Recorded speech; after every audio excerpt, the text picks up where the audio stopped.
கப்பல் கடலில் போய்கிட்டு இருக்கு. புயல், சூறாவளி, அலையெல்லாம் பெருசு பெருசாக ரொம்ப உயரமாக உண்டாகுது. கடுமையான காற்றுலேயும் வேகமான அலைகள்லேயும் சிக்கி அந்த கப்பல் தடுமாறுது. திசை மாறி போச்சு. எந்த பக்கம் போயிட்டு இருக்கிறோம்னே தெரியல. அந்த கப்பலை செலுத்திக்கிட்டு இருந்த மாலுமி ரொம்ப சாமர்த்தியமாக செயல்பட்டார். தன்னுடைய அறிவாற்றலையும் திறமையையும் முழுமையாக பயன்படுத்தினார். அந்த கப்பலை கட்டுப்படுத்தினார். மெதுவாக அந்த சூறாவளியிலிருந்து கப்பலை காப்பாற்றி கரைக்கு கொண்டுட்டு வந்து சேர்த்துட்டார். மாலுமின்னு ஒருத்தர் இருந்ததுனால அந்த மரக்கலம் காப்பாற்றப்பட்டது. மாலுமின்னு ஒருத்தர் இல்லைன்னு வச்சுக்கோங்க, அந்த கப்பலோட கதி என்னவா இருக்கும் யோசிச்சு பாருங்க. ஒரு கோபக்காரனுடைய நிலைமையும் அப்படித்தானா. கோபக்காரன்கிறவன் ஒரு மாலுமி இல்லாத மரக்கலம் அப்படிங்கிறார் நபிகள் நாயகம்.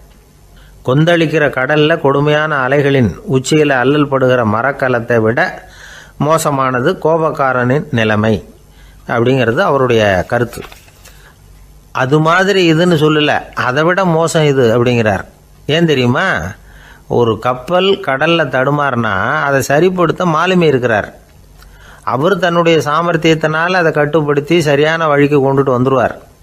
ஆனால் கோபக்காரனுடைய நிலைமை அப்படி இல்லை அப்படிங்கிறார் நபிகள் நாயகம். மனித மனம் ஒரு மரக்கலம், அறிவு அதில் இருக்கிற மாலுமி. மாலுமி மரக்கலத்தை செலுத்துகிறான், அவனுக்கு கட்டுப்பட்டு அது ஓடுது. ஆனால் கோபக்காரனுங்கிற மனுஷங்கிட்ட அறிவுங்கிற மாலுமி சரியாக வேலை செய்ய மாட்டான். ஏன்னா கோபம் அந்த மாலுமியின் கண்களை அவிச்சிரும், காதுகளை கேட்காம பண்ணிவிடும். கண்ணையும் காதையும் மூடிவிட்டு கப்பலை ஓட்டுனா எப்படி ஓட்டுறது? அதனால் கோபக்காரன் மாலுமி இல்லாத மரக்கலம். இடி மின்னலில் மாட்டிக்கிட்டு கஷ்டப்படுற கப்பல் மாதிரி கஷ்டப்படுறான். பெரியவங்கள்லாம் என்ன சொல்கிறாங்க? உனக்கு கெடுதல் பண்ணவனுக்கும் நீ நன்மையை செய், எவருடைய விருப்பு வெறுப்பையும் பொருட்படுத்தாதே. பரம எதிரிக்கும் நீ நன்மை செய்ய ஆரம்பித்தா உன்னுடைய தூய நிலையை பார்த்துட்டு அவனும் உனக்கு நெருக்கமான நண்பனாக ஆயிடுவான். இதுதான் பெரியவங்க நமக்கு சொல்லியிருக்கிறது. புனித குரான் சொல்கிறது என்ன? தீமையை நன்மையை கொண்டே நீர் தடுத்து கொள்ளும் அப்படின்னு சொல்லப்பட்டிருக்கு. அதில் இன்னா செய்தாரை ஒருத்தல் அவர் நாண நன்னயம் செய்து விடல் அப்படிங்கிறார் திருவள்ளுவர். செல்வந்தர் ஒருத்தர்கிட்ட ஒரு சிறுவன் ஆடு மேய்ச்சிக்கிட்டு இருந்தானா. பெரியவர் அவனை கூப்பிட்டு, நீ நேராக போய் ஒரு ஆட்டில் உள்ள ரொம்ப நல்ல பகுதி எதுவோ அதை எடுத்துக்கிட்டு வா அப்படின்னாரான். இவன் போனான். ஒரு ஆட்டு உடம்புல இருந்த நாக்கு, இருதயம், இது ரெண்டையும் எடுத்துகிட்டு வந்து கொடுத்தானான். பெரியவர் வாங்கி பார்த்தார். அதுக்கப்புறம் இப்போ நீ போய் இன்னொரு ஆட்டில் இருக்கிற ரொம்ப கெட்ட பகுதி எதுவோ அதை எடுத்துகிட்டு வா அப்படின்னாரான். இவன் போய் எடுத்துகிட்டு வந்தான். அவன் கையில் இருந்தது மறுபடியும் அதே மாதிரி நாக்கு, இருதயம், இது ரெண்டும் தான்.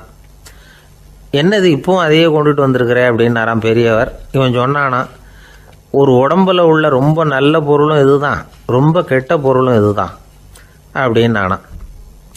இளம் வயசில் இப்படி பதில் சொன்னவர் தான் பேரறிஞர் லுக்மானுல் ஹக்கீம் அவர்கள். கோபப்படாமல் இருந்தால் இது ரெண்டும் நல்லா வேலை செய்யும், கோபப்பட்டால் இது ரெண்டும் மோசமாக வேலை செய்யும். அதை புரிஞ்சுக்கிறதுக்காகத்தான் இன்றைக்கி இந்த தகவல். கோபம் வந்துட்டால் நாம் என்ன செய்கிறோங்கிறது நமக்கே தெரியாது. ஒருத்தர் டாக்டர்கிட்ட போனார் அவசரமாக. டாக்டர், எனக்கு இப்போ கடுமையான கோப வெறி, எனக்கு கண்ணு மண்ணு ஒன்றும் புரியல, உடனடியாக அதை கட்டுப்படுத்தணும், உடனே இதுக்கு ஏதாவது ஒரு மாத்திரை கொடுங்க ப்ளீஸ் அப்படின்னார். அந்த டாக்டரும் உடனே ஒரு மாத்திரையை கொடுத்து, இதை உடனே போடுங்க, நான் தண்ணி கொண்டுகிட்டு வரேன்னு உள்ளே போனார். தண்ணியோடு திரும்பி வந்தார். இவர் சொன்னார், டாக்டர், நீங்கள் கொடுத்த மாத்திரை ரொம்ப பெருசாக இருந்தது, இருந்தாலும் கஷ்டப்பட்டு முழுங்கிட்டேன்னார். டாக்டர் சந்தேகத்தோடு மேசையை பார்க்குறார். பார்த்தா மாத்திரை அங்கேயே இருக்குது, பேப்பர் வெயிட்டை காணலை. ரொம்ப பேருக்கு கூட்டத்தில் பேசுறதுன்னா பயம், நமக்கு ஒன்றும் தெரியாதுன்னு மற்றவங்க நினச்சிடக்கூடாதுங்கிற எண்ணம் தான் இதுக்கு காரணம். ரொம்ப முக்கியமான ஒரு கூட்டம்னா பயம் அதிகமாக இருக்கும். முக்கியமானவங்கள்லாம் வருவாங்களே, அவங்களாம் நம்மளை பற்றி மட்டமாக நினச்சிருவாங்களே அப்படிங்கிற பயம் வந்துடும். ஆனால் மேடை பேச்சுங்கிறது அவ்வளவு கடினமான ஒரு காரியம் இல்லைங்கிறாங்க அது சம்பந்தமான நிபுணர்கள். யாரும் பேச்சாளர் ஆகலாம், இது ஒன்றும் பெரிய கிஃப்ட்டு கிடையாது அப்படின்னு அவங்க சொல்கிறாங்க. நீங்கள் ஒரு சிறந்த பேச்சாளர் ஆகணுமா அப்படின்னா அதுக்குன்னு சில ஆலோசனைகளை சொல்லி வச்சுருக்கிறாங்க அனுபவசாலிகள். முதல் ஆலோசனை என்னென்னா, உங்கள் பேச்சு எளிமையாக இருக்கணும். ஏதாவது ஒரு கருத்து அல்லது 2 கருத்து சொன்னால் போதும். 20 அல்லது 30 கருத்துக்களை சொல்லிகிட்டே போகக்கூடாது. ரெண்டாவது ஆலோசனை, நீங்கள் என்ன பேச போகிறீங்கிறது முதல்ல உங்களுக்கு நல்லா புரியணும். அதுக்கப்புறம் தான் அதை அடுத்தவங்களுக்கு புரிய வைக்க முடியும். எப்படி ஆரம்பிக்க போகிறோம், எந்த கருத்தை முக்கியமாக வலியுறுத்த போகிறோம், எப்படி முடிக்க போகிறோம் அப்படிங்கிறத முதல்ல நல்லா சிந்தித்து மனசில் வச்சுக்கணும். கடைசியாக என்ன சொல்கிறீங்களோ அதுதான் கேட்குறவங்க மனசில் நிற்கும். மூணாவது ஆலோசனை என்னென்னா, உங்கள் பேச்சு சுருக்கமாக இருக்கணும்.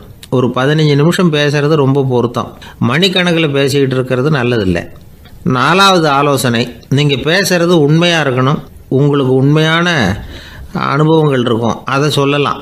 உங்களுடைய உண்மையான அனுபவங்களை மற்றவங்களோட பகிர்ந்துக்கணும், அதுதான் முக்கியம்.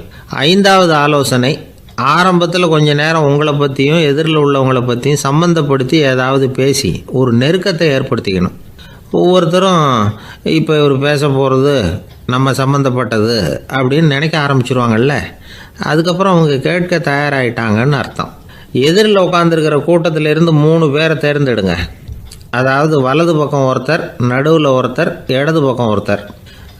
அதாவது உங்களை ரொம்ப கனிவாகவும் ஆர்வமாகவும் பார்க்குறவராக பார்த்து தேர்ந்தெடுத்துங்க. மனசுக்குள்ளே நீங்கள் பேசும்பொழுது என்ன பண்ணணும்னா, இவங்களை நேருக்கு நேராக மாறி மாறி பார்த்துக்கிட்டே பேசுனீங்கன்னா நீங்கள் ஏதோ ஒட்டுமொத்த கூட்டத்தையும் பார்த்து பேசுகிறதாக ஒரு உணர்வு அது ஏற்படுத்திவிடும்.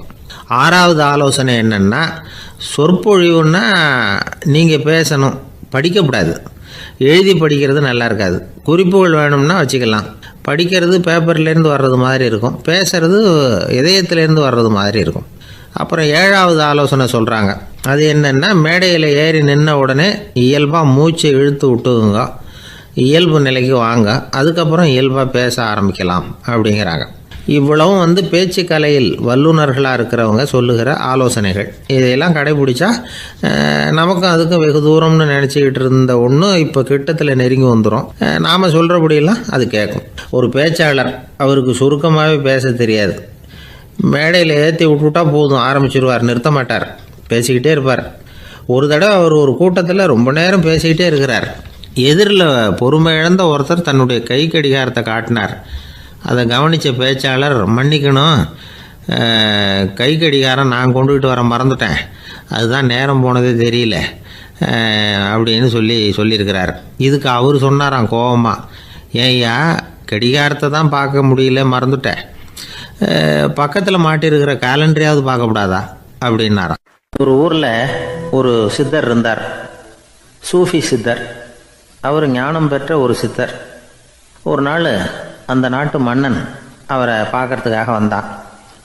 என்ன வேணும் உனக்குன்னு கேட்டார். நான் கடவுளை பார்க்கணும், அதுக்கு நீங்கள் தான் உதவி பண்ணணும் அப்படின்னா அவன். சித்தர் கொஞ்சம் யோசனை பண்ணார். சரி, போயிட்டு நாளைக்கு வாடினார். அதே மாதிரி மன்னன் போயிட்டு அடுத்த நாள் வந்தான். இங்கே நீ என்னோட ஒரு வாரம் தங்கியிருக்க வேண்டியிருக்கும்னார். சரின்னா ஒரு பிச்சை பாத்திரத்தை தூக்கி கையில் கொடுத்தார்.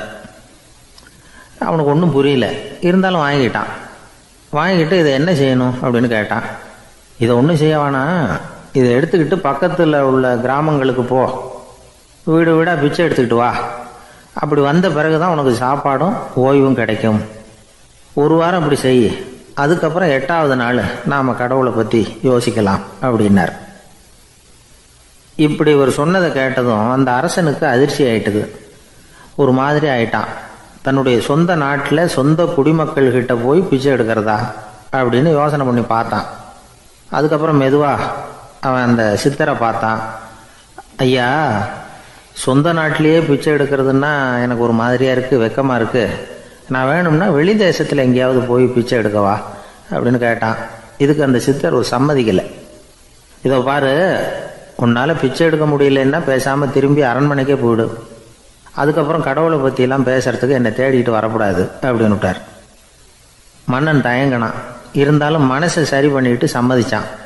சரிங்க, ஒரு வாரம் இங்கே தங்குறேன், நீங்கள் சொல்கிறது மாதிரி பக்கத்து கிராமங்களுக்கு போகிறேன், வீடு வீடாக பிச்சை எடுக்கிறேன், வர்றேன் அப்படின்னா.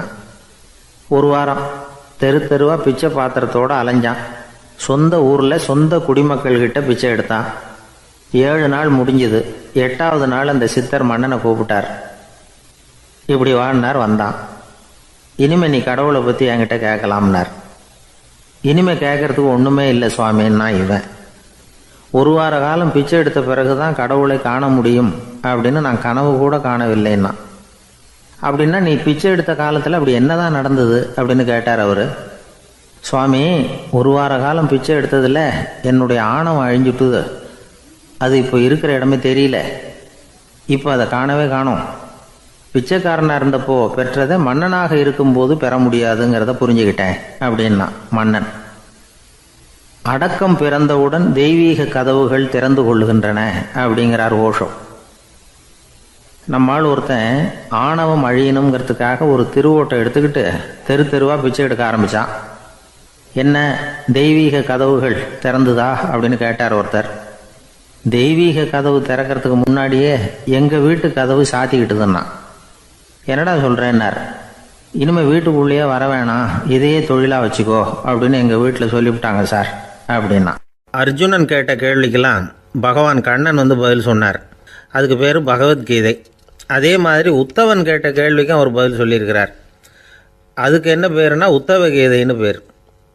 அது சரி, உத்தவன்னா யார்? கண்ணனுக்கு சின்ன வயசுலேருந்தே தேர் ஓட்டிக்கிட்டு இருந்தவன் அவன் தான். குருஷேத்திர போர் முடிஞ்சது. அதர்மத்தை அழித்து தர்மத்தை நிலைநாட்டி தர்மனுக்கு முடிச்சு விட்டினார் கண்ணபிரான். அதுக்கப்புறம் துவாரகைக்கு திரும்பினார். தான் வந்த காரியம் முடிஞ்சது. அதனால் இளமையிலிருந்தே தனக்கு தேரோட்டியாக இருந்து வந்த உத்தவனை கூப்பிட்டார். இதை பாருப்பா, உனக்கு வேணுங்கிறத கேளுன்னார். அவன் தனக்குன்னு எதையும் கேட்குறதுக்கு ஆசைப்படலை. இருந்தாலும் கேள்வி கேட்குறதில் அவன் ரொம்ப கெட்டிக்காரன். அதனால் கேட்க ஆரம்பித்தான். பரந்தாமா, ராஜசூய யாகத்துக்கு தர்மனை கூப்பிட்டு தன்னுடைய அரண்மனையில் விருந்து வச்சான் துரியோதனை. அதுக்கப்புறம் சூதாட்டத்துக்கு கூப்பிட்டான். தர்மன் தோல்வி அடைகிற மாதிரி பண்ணிவிட்டான். நீங்கள் தான் முக்காலமும் உணர்ந்தவராச்சே, சூதாட்டத்தில் தர்மர் ஜெயிக்கிறது மாதிரி பண்ணியிருக்கக்கூடாதா? அந்த பகடக்காயை உருட்டுறப்போ நீங்கள் எதிர்பார்த்தது விழற மாதிரி பண்ணியிருக்கலாமே. சரி, அதுதான் இல்லை. வேடிக்கை பார்த்துக்கிட்டு இருந்த பீமன், அர்ஜுனன், நகுலன், சகாதேவன் இவங்களையும் பணையம் வச்சு ஆடுறப்போவாவது காப்பாற்றிருக்கலாம். அதையும் நீங்கள் செய்யலை. பாவம், அந்த அவல பொண்ணு, ஒன்றும் புரியாத ஒன்றும் தெரியாத அந்த உன்னுடைய சகோதரி திரௌபதி, அந்த பொண்ணை துச்சாதனன் இழுத்துக்கிட்டு துகில் உரிகிற கட்டத்தில் காப்பாற்றினியே. இது நியாயமா, முறையா, அறமா? இதுதான் உத்தவன் கேட்ட கேள்வி. இதுக்கு பரந்தாமன் பதில் சொல்கிறார். அப்படி கேள் உத்தவா. தருமனை துரியோதனன் சூதாட அழைக்கும் பொழுது என்ன சொன்னான் தெரியுமா? நான் பணையம் வைக்கிறேன், எனக்கு பதிலாக என்னுடைய மாமன் சகுனி பகடக்காய்களை உருட்டுவான்னு சொன்னான். உடனே தருமன், எனக்கு பதிலாக என்னுடைய மைத்துனன் கண்ணன் பகடக்காய்களை உருட்டுவான்னு சொல்லியிருக்கலாமே. அப்படி சொல்லலை. என்ன செஞ்சான் தெரியுமா? துரியோதனன் கூட சூதாட்டத்துக்கு சம்மதிச்சிட்டோம். கடவுளே, இது என்னுடைய மைத்துனன் கண்ணபிரானுக்கு தெரியக்கூடாது அப்படின்னு வேண்டிக்கிட்டான். இதனால் தருமன் எனக்கு மனசால் தடை போட்டுட்டான். அதனால் அரண்மனைக்கு வெளியிலேயே என்னை கூப்பிடுவாங்கன்னு நான் காத்துக்கிட்டு இருந்தேன். பீமன், அர்ஜுனன், நகுலன், சகாதேவன், திரௌபதி இவங்களை பணையம் வச்சு ஆடுறப்போவாவது கூப்பிடுவாங்கன்னு பார்த்தேன்.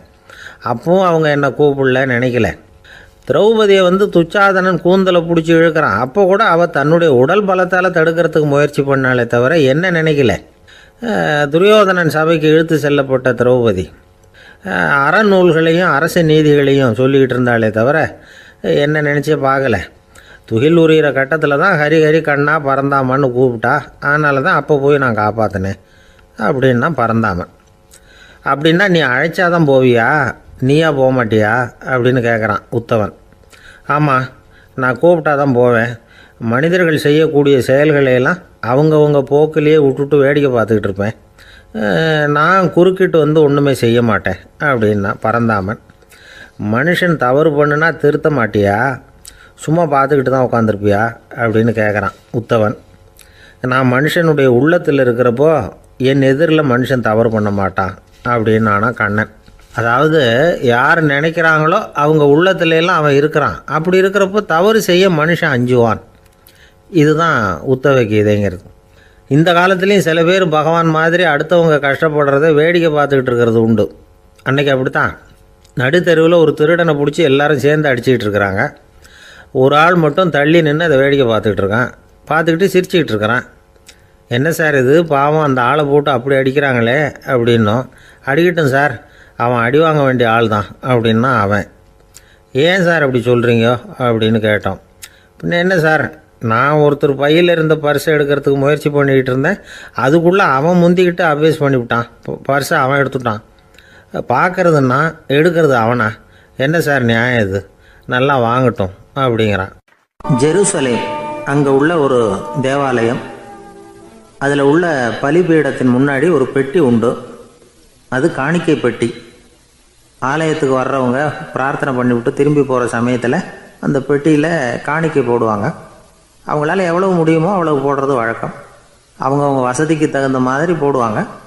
வசதி உள்ளவங்களாக இருந்தாலும் சரி, வசதியே இல்லாத வறியவர்களாக இருந்தாலும் சரி, ஆலய காணிக்கை பெட்டியில் காசு போடுறது அவங்களுக்கு ரொம்ப பெருமையான ஒரு செயல்.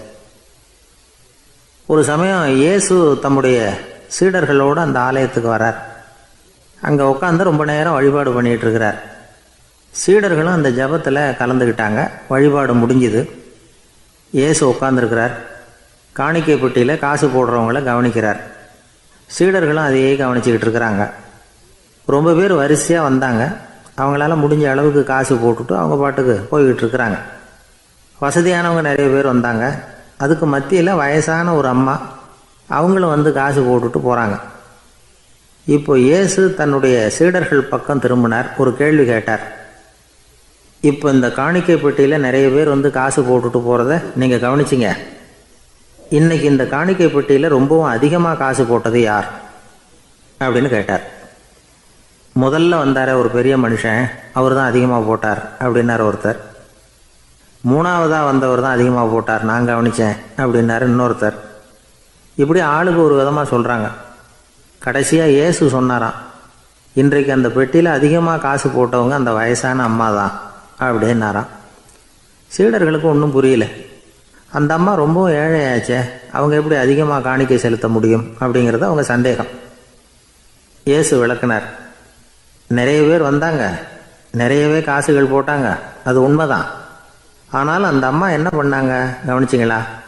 வந்தாங்க, தன்னுடைய காசு பையை திறந்தாங்க, அப்படியே கொட்டுனாங்க. அதில் இருந்தது 2 காசுகள் தான். அந்த 2 காசும் காணிக்கை பெட்டியில் விழுந்துட்டுது. மற்றவங்கள்லாம் தங்கள்கிட்ட இருந்த செல்வத்தின் ஒரு சிறு பகுதியை எடுத்து பெட்டியில் போட்டாங்க. ஆனால் இந்த அம்மா தன்கிட்ட என்ன இருந்ததோ அதை அப்படியே போட்டுட்டாங்க. தன்னுடைய பிழைப்புக்காக வச்சுருந்த அவ்வளவையும் இழக்கிறதுக்கு தயாராகிட்டாங்க. அவ்வளவு தாராள மனசு அவங்களுக்கு. அதனால் அவங்க செலுத்தின காணிக்கை தான் அளவில் அதிகம் அப்படின்னார். விலை மதிப்பில்லாத முத்து புதையல் ஒருத்தனுக்கு கிடைக்க போகுதுன்னு வச்சுக்கோங்க. அதன் மதிப்பை உணர்ந்தவன் என்ன பண்ணுவான்? அதை அடையிறதுக்காக தன்கிட்ட இருக்கிற எதையும் கொடுக்கறதுக்கு தயாராக இருப்பான் இல்லையா? அது மாதிரி தான் இதுவும் அப்படின்னார். உலக மதிப்பீடுகளை துரும்பா தூசியாக மதித்து அதையெல்லாம் உதறி விடுகிறவன் இறையருள் அப்படிங்கிற இணையில்லாத செல்வத்தை பெறுகிறான் அப்படிங்கிறது இதில் உள்ள கருத்து. இறைவனுக்காக இழப்பதுன்னா துன்பப்படுகிறவர்களுக்காக, ஏழைகளுக்காக, ஏதுமற்றவர்களுக்காக இழப்பது அப்படின்னு அர்த்தம். உங்கள் அயலானுக்கு நீங்கள் என்ன உதவி செய்தாலும் அதை எனக்கே செய்கிறீர்கள் அப்படின்னு இயேசு சொல்லியிருக்கிறார். அடுத்தவங்களுக்கு உதவணுங்கிற குணம் இன்னைக்கு ரொம்ப குறைஞ்சி போச்சு. ஒருத்தன் வாழைப்பழத்தோல் வழுக்கி கீழே விழுந்துட்டான். பக்கத்தில் இருந்த நண்பன் உடனே இவனை தூக்கிக்கிட்டு போய் ஆஸ்பத்திரியில் சேர்த்துட்டான். அதுக்கப்புறம் சொன்னான், நீ அந்த வாழைப்பழத்தோலில் காலை வைக்க போகிறத முன்னாடியே நான் கவனிச்சுட்டேன் அப்படின்னானா. அப்படின்னா அப்போவே நீ எனக்கு உதவி செஞ்சுருக்கலாமே அப்படின்னானா அவன். நான் டாக்டருக்கு உதவலாம்னு நினச்சிட்டேன் அப்படின்னா இவன். ஒரு வயசான அம்மா ஒரு நாள் ஃபோன் பண்ணாங்க. ஐயா, நான் இந்த தகவல் நிகழ்ச்சியை தினமும் கேட்குறேன், உங்ககிட்ட ஒரு கேள்வி கேட்கணும் அப்படின்னாங்க. என்னங்க அப்படின்னோம். எனக்கு சொந்தமாக ஒரு நல்ல வீடு இருக்குது, வேணுங்கிற அளவுக்கு பணமும் இருக்குது, கணவரும் ரொம்ப நல்லவர், ரிட்டையர் ஆகி வீட்டில் தான் இருக்கிறார், பிள்ளைங்கள்லாம் பெரிய பெரிய உத்தியோகத்தில் இருக்கிறாங்க, அதில் ஒருத்தன் ஐஏஎஸ்ஸு, பணம்லாம் கூட நிறைய கொண்டாந்து கொடுக்குறாங்க. அப்படி இருந்தும் என் மனசில் நிம்மதி இல்லை, வாழ்க்கையில் ஒரு நிறைவு இல்லை அப்படின்னாங்க. ஏன்னு கேட்டோம். அதைத்தான் நான் உங்களை கேட்குறேன், ஏன் அப்படி அப்படின்னு திருப்பி கேட்குறாங்க. எங்களுக்கு ஒன்றும் புரியல. கொஞ்சம் நேரம் குழம்பி போயிட்டோம். இருந்தாலும் அதை அவங்கக்கிட்ட காட்டிக்காமல் கொஞ்சம் சாமர்த்தியமாக, ஏம்மா உங்கள் மனசில் நீங்கள் ஏதோ ஒன்று எதிர்பார்க்குறீங்க, அது நிறைவேறல அப்படி தானே அப்படின்னு கேட்டோம். ஆமாம் அப்படின்னாங்க. அதுக்கப்புறம் அவங்கக்கிட்ட கொஞ்சம் மனம் விட்டு பேசுகிறப்போ தானாக விஷயம் வெளியில் வந்தது.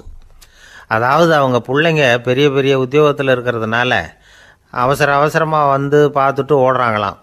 ஆசையாக அம்மான்னு கூப்பிட்டுக்கிட்டு கிட்ட உட்காந்து கொஞ்ச நேரமாவது என்கிட்ட பேசினா தானே என் மனசு கொஞ்சம் நிம்மதியாக இருக்கும். அது அவங்களுக்கு தெரிய மாட்டேங்குதே அப்படிங்கிறாங்க. இதுதான் அவங்களுடைய ஏக்கம். இந்த ஏக்கம் அந்த தாயின் மனசில் இருந்துக்கிட்டு இருக்குது. இப்படி மகனுடைய அன்புக்காக மட்டுமே ஏங்குற தாய்மார்கள் பல பேர் இருக்கிறாங்க இந்த உலகத்தில். இதை நினைக்கிறப்போ ஒரு வெளிநாட்டு நாடோடி கதை ஞாபகத்தில் வருது. அதாவது கடவுள் படைப்பு தொழிலில் ரொம்ப மும்முரமாக ஈடுபட்டுக்கிட்டு இருந்தாராம். மீன்களை படைச்சாராம், பறவைகளை படைச்சாராம், விலங்குகளை படைச்சாராம். அவருக்கு திருப்தி ஏற்படலை. அதுக்கப்புறம் மனிதர்களை படைச்சிருக்கிறார். அப்பவும் அவருக்கு மன நிறைவு ஏற்படலையாம். கடைசியாக தன்னுடைய சக்தி முழுசையும் பயன்படுத்தி குறையே இல்லாத அளவுக்கு ஒரு படைப்பை உருவாக்கினாராம். அந்த உன்னதமான ஒரு படைப்பு அதுதான் பெண், அதாவது தாய். இப்படி உருவாக்கி எல்லாரையும் இந்த உலகத்தில் விட்டுவிட்டாராம். அதுக்கப்புறம் கொஞ்ச காலம் கழித்து தன்னுடைய தேவியை அழைச்சிக்கிட்டு இந்த பூலோகத்துக்கு வந்திருக்கிறார். தன்னுடைய குறையில்லாத படைப்பாகிய பெண்ணை பார்த்தாராம். ஏம்மா, உனக்கு இன்னும் ஏதாவது குறை இருந்தால் சொல்லு, அதையும் நிவர்த்தி பண்ணி விடுறேன் அப்படின்னாராம். அந்த அம்மா பார்த்துருக்காங்க. சுவாமி, எனக்கு நீங்கள் கொடுத்துருக்கிறது 2 கை.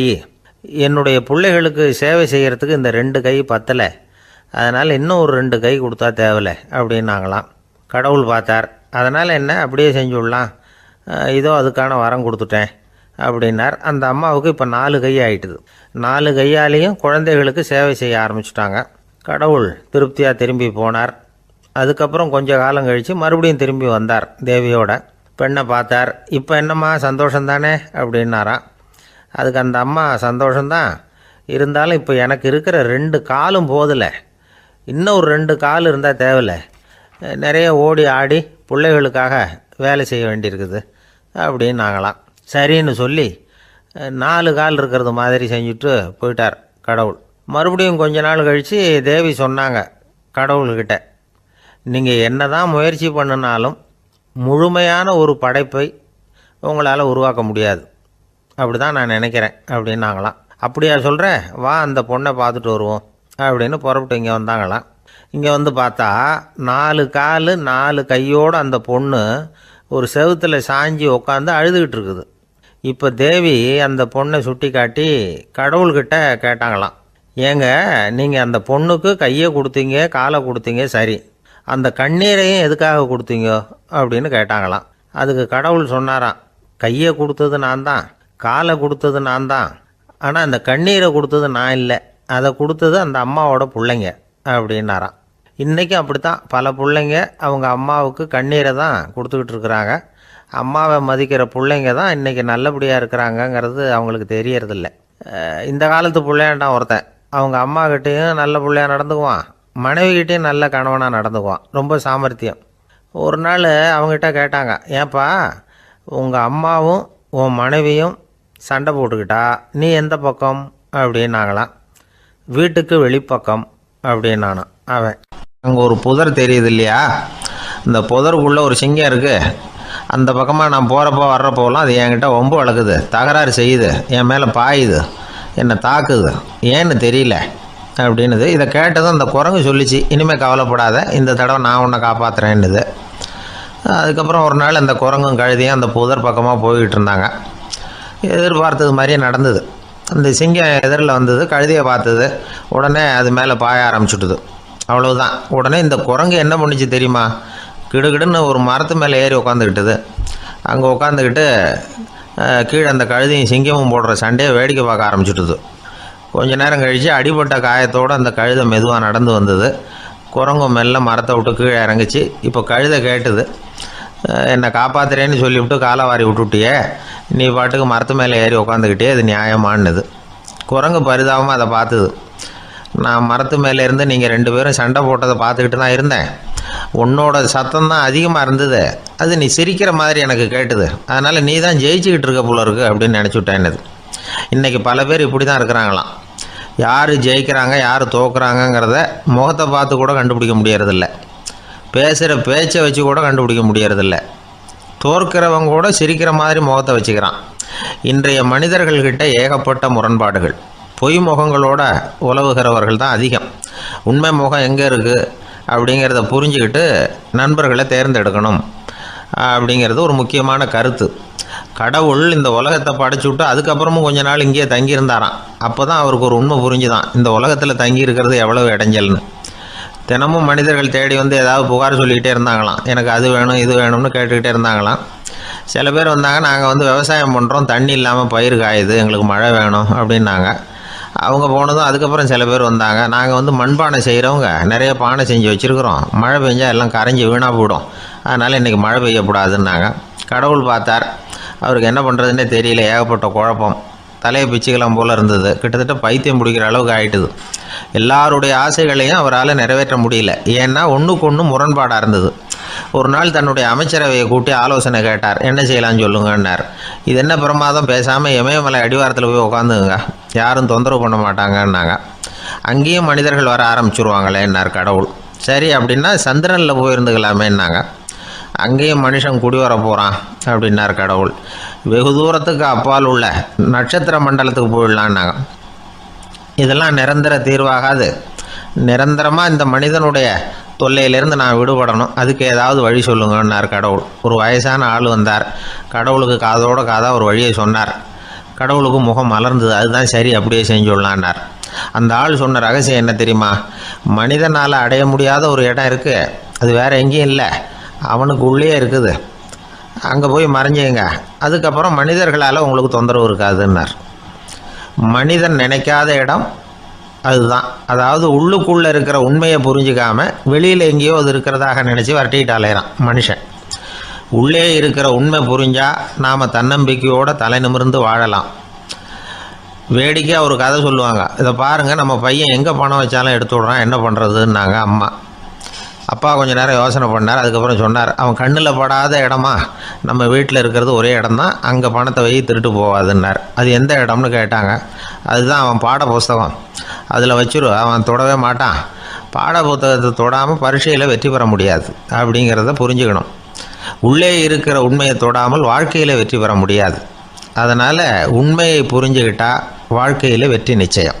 சாலை ஓரமாக அழுதுகிட்டு உட்காந்துருந்தான்.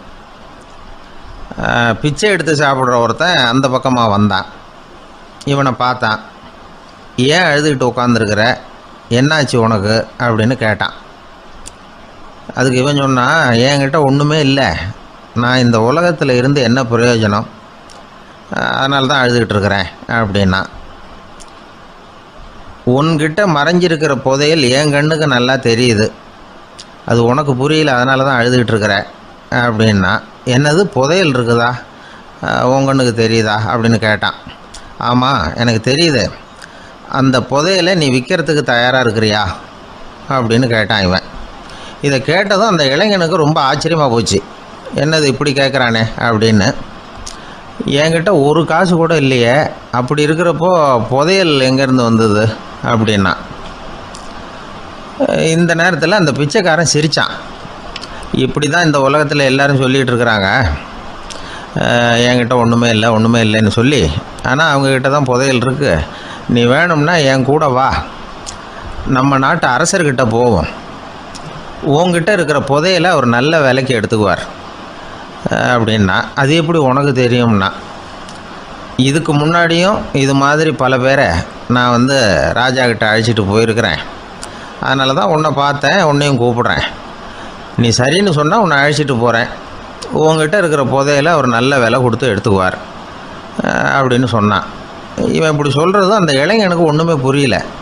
இது என்னது இந்த ஆள் இப்படி சொல்லிகிட்டு இருக்கிறான், நம்மக்கிட்ட என்ன இருக்குது, அதுவும் இல்லாமல் இவனே பிச்சை எடுத்து சாப்பிட்டுக்கிட்டு இருக்கிறான், இவன் போய் நம்மளை ராஜா கிட்ட அழைச்சிட்டு போகிறதா போகிறேங்கிறானே என்ன அப்படின்னு சொல்லி அவன் யோசனை பண்ணான். என்ன யோசிக்கிற, உனக்கு பணம் வேணும்னா என்னோட வா அப்படின்னா. இளைஞன் ஒரு முடிவுக்கு வந்தான். சரி, இங்கேயே உட்காந்துக்கிட்டு இருக்கிறத விட அங்கேயாவது போய் பார்ப்போமே, இங்கே அழுதுகிட்டு உட்காந்துருக்கிறதுல என்ன பிரயோஜனம், ஏதோ கூப்பிட்றான் போய் பார்த்துட்டு வருவோமே அப்படின்னு சொல்லி அவன் கூட புறப்பட்டான். பிச்சைக்காரன் முன்னாடி போயிட்டே இருக்கிறான், இந்த இளைஞன் பின்னாடி நடந்து போயிட்டுருக்கான். ரெண்டு பேரும் அரண்மனையை நோக்கி போகிறாங்க. பாதி வழி போயிருப்பாங்க. வழியில் அந்த பிச்சைக்காரன் சொன்னான், இதை பாரு, முன்னாடியே சில விஷயங்களை நாம் பேசிக்க வேண்டியிருக்கு, சரியாக தெளிவாக முடிவு எடுத்துக்கிட்டு அதுக்கப்புறம் ராஜாக்கிட்ட போகணும். ஏன்னா அங்கே போய் அது முடியாது இது முடியாதுன்னு நாம் நமக்குள்ளே சண்டை போட்டுக்கிட்டு இருக்க முடியாது. ராஜாவுக்கு விலையை பற்றி கவலையே இல்லை.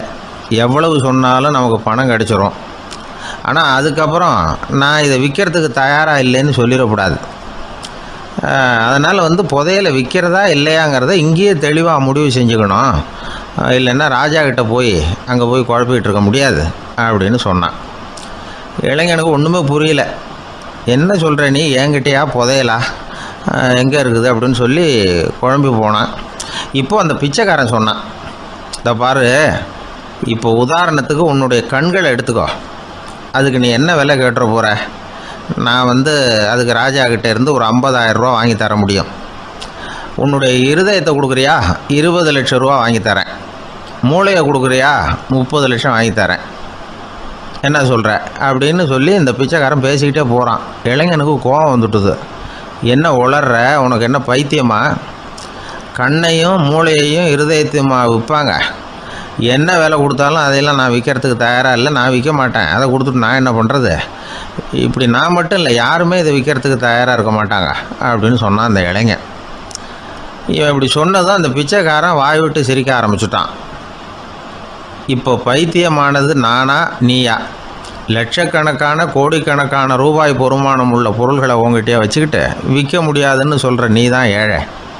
என்கிட்ட ஒன்றுமே இல்லைன்னு மரத்தடியில் உட்காந்து அழுதுகிட்டு இருக்கிறியே அப்படின்னு சொன்னான். இன்றைக்கி பார்த்திங்கன்னா பல பேர் தன்கிட்ட புதைஞ்சிருக்கிற ஆற்றலை புரிஞ்சிக்க முடியாமல் அவதிப்பட்டுக்கிட்டு இருக்கிறாங்க. நம்மக்கிட்ட என்ன இருக்குங்கிறது அவங்களுக்கு தெரியறதில்ல.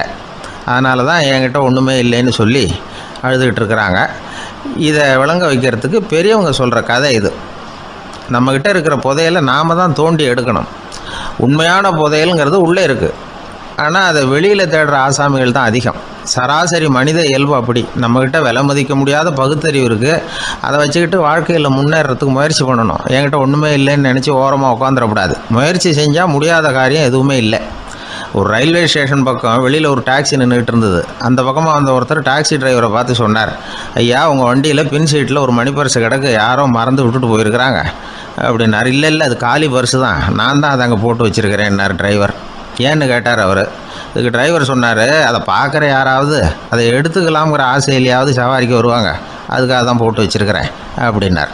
ஒரு ராஜா ஊரெல்லாம் சுற்றி பார்த்துட்டு வரலாம்னு ஒரு நாள் புறப்பட்டு போனார். ஒரு இடத்துல தறி நெசவு வேலை ரொம்ப மும்முரமாக நடந்துக்கிட்டு இருந்தது. ஒரு பெரியவர் தறியால் நெசவு வேலை செஞ்சுக்கிட்டு இருந்தார். பக்கத்தில் ஒரு அழகான பொண்ணு உட்காந்து நூலை சுற்றிக்கிட்டு இருக்குது. ராஜா அந்த பெரியவரை பார்த்து யார் இந்த பொண்ணுன்னு விசாரித்தார். ராஜா அப்படி கேட்டதும் அவருக்கு ரொம்ப பெருமையாக போயிட்டுது. ஏன்னா உட்காந்துருந்தது அவரோட மகள். அரசே, இது என்னுடைய மகள். இவ வேகமாக நூல் திரிக்கக்கூடியவள். வைக்கோலை எடுத்து இவ திரிச்சா கூட அது எல்லாம் பவுனிழையாக வெளியில் வரும் அப்படின்னு ஒரு ராசி இவளுக்கு அப்படின்னு ரொம்ப பெருமையாக ராஜா கிட்ட சொன்னார். ராஜா இதை கேட்டதும் அசந்துட்டார். அப்படியா, இவ்வளவு அழகும் சாமர்த்தியமும் உள்ள இந்த பொண்ணு என்னோட வரட்டுமே, இவளை என் மருமகளை ஆக்கிக்கிறேன் அப்படின்னார் ராஜா. அந்த பெரியவருக்கு ஒன்றும் புரியல. ஏதோ கொஞ்சம் பெருமையாக சொல்ல போக அது இப்படி ஆயிட்டுதே அப்படின்னு கவலைப்பட்டார். இருந்தாலும் ராஜா பேச்ச தட்ட முடியுமா, மகளை அனுப்பி வச்சுட்டார். ராஜா அந்த பொண்ணை அரண்மனைக்கு அழைச்சிட்டு வந்தார். அங்கே ஒரு அறையில் வச்சு பூட்டி விட்டார். அந்த ரூமு நிறைய வைக்கோலை கொண்டாந்து போட்டு அடைச்சாங்க. 3 ராட்டைகள் வேற வச்சுருந்தாங்க. நாளைக்கு பொழுது விடியறதுக்குள்ளே நீ இந்த வைக்கோலையெல்லாம் தங்க இழைகளாக மாற்றி காட்டணும். நாளைக்கு காலம்புறம் நான் இந்த அறை கதவை திறப்பேன். உன் தகப்பன் சொன்னது மாதிரி எல்லாம் தங்கமாக மாறி இருக்கணும், இல்லைன்னா நீ உயிர் தப்ப முடியாது அப்படின்னு உத்தரவு போட்டார். பாவம் அந்த பொண்ணு என்ன பண்ணும், பகல் பூரா அழுதுகிட்டே உட்காந்துருக்குது. ராத்திரி பூராவும் தூக்கம் வரல. மறுநாள் அதிகாலை நேரத்தில் யாரோ கதவை தட்டுற சத்தம் கேட்டுது. பயந்துக்கிட்டே கதவை திறக்கிறா. திறந்து பார்த்தா வெளியில் 3 அவலட்சணமான பெண்கள். ஒருத்திக்கு கால் அகலமாக முறை மாதிரி இருக்குது, இன்னொருத்திக்கு கட்டை விரல் கரண்டி மாதிரி பெருசாக இருக்குது, 3ஆவது பொண்ணுக்கு உதடு தடித்து ரப்பர் மாதிரி தொங்கிக்கிட்டு இருக்கு. யார் நீங்கள், உங்களுக்கு என்ன வேணும் அப்படின்னு கேட்குது இந்த பொண்ணு. நாங்கள் உங்களுக்கு உதவி செய்கிறதுக்கு தான் வந்திருக்கிறோம் அப்படின்னு சொல்லி உள்ளே வந்தாங்க. உட்காந்தாங்க. கொஞ்ச நேரத்துக்குள்ளே உள்ளே இருந்த வைக்கோலையெல்லாம் தங்க இழைகளாக மாற்றி கொடுத்துட்டு போயிட்டாங்க. காலையில் ராஜா வந்தார். பார்த்தார். ஆகா பேஷுன்னார். இன்னும் கொஞ்சம் வைக்கோலை கொண்டாந்து அந்த ரூமில் போட சொன்னார். இந்த வைக்கோலையும் இன்றைக்கி தங்கமாக மாற்றிவிடு, நாளைக்கு மறுநாள் உனக்கும் இளவரசனுக்கும் கல்யாணம்னு சொல்லிவிட்டார். இன்றைக்கி ராத்திரி அந்த 3 பொண்ணுங்களும் வந்தாங்க. வைக்கோலை பொண்ணு இழைகளாக மாற்றினாங்க, புறப்பட்டாங்க. இந்த பொண்ணு அவங்க காலில் விழுந்து வணங்கினா, என் உசுரை காப்பாற்றினீங்க, உங்களுக்கு நான் என்ன கைமாறு செய்ய போகிறேன் அப்படின்னா. பயப்படாத, நீ விரும்பினா எங்களுக்கு ஒரு உதவி செய்யலாம். உன்னுடைய கல்யாணத்துக்கு நாங்கள் 3 பேரும் வரோம். நீ எங்களை வரவேற்று ராஜாக்கிட்டையும் இளவரசர்கிட்டையும் நாங்கள் உன்னோட பெரியப்பா பொண்ணுங்கன்னு சொல்லி அறிமுகப்படுத்தி வை, நாங்கள் விருந்து சாப்பிட்டுட்டு போயிடுறோம் அப்படின்னாங்க. ரொம்பவும் சந்தோஷமாக சரின்னு ஒத்துக்கிட்டா. கல்யாண நாள் வந்தது. கல்யாணம் ரொம்ப கோலாகலமாக நடந்துக்கிட்டு இருக்கு. எல்லா தேசத்து ராஜா ராணிகளும் வந்துக்கிட்டு இருக்கிறாங்க. அந்த 3 அவலட்சணமான பொண்ணுங்களும் சேர்ந்தாங்க. யார் இவங்கன்னு கேட்டார் ராஜா. என் பெரியப்பா பொண்ணுங்க அப்படின்னா அந்த பொண்ணு.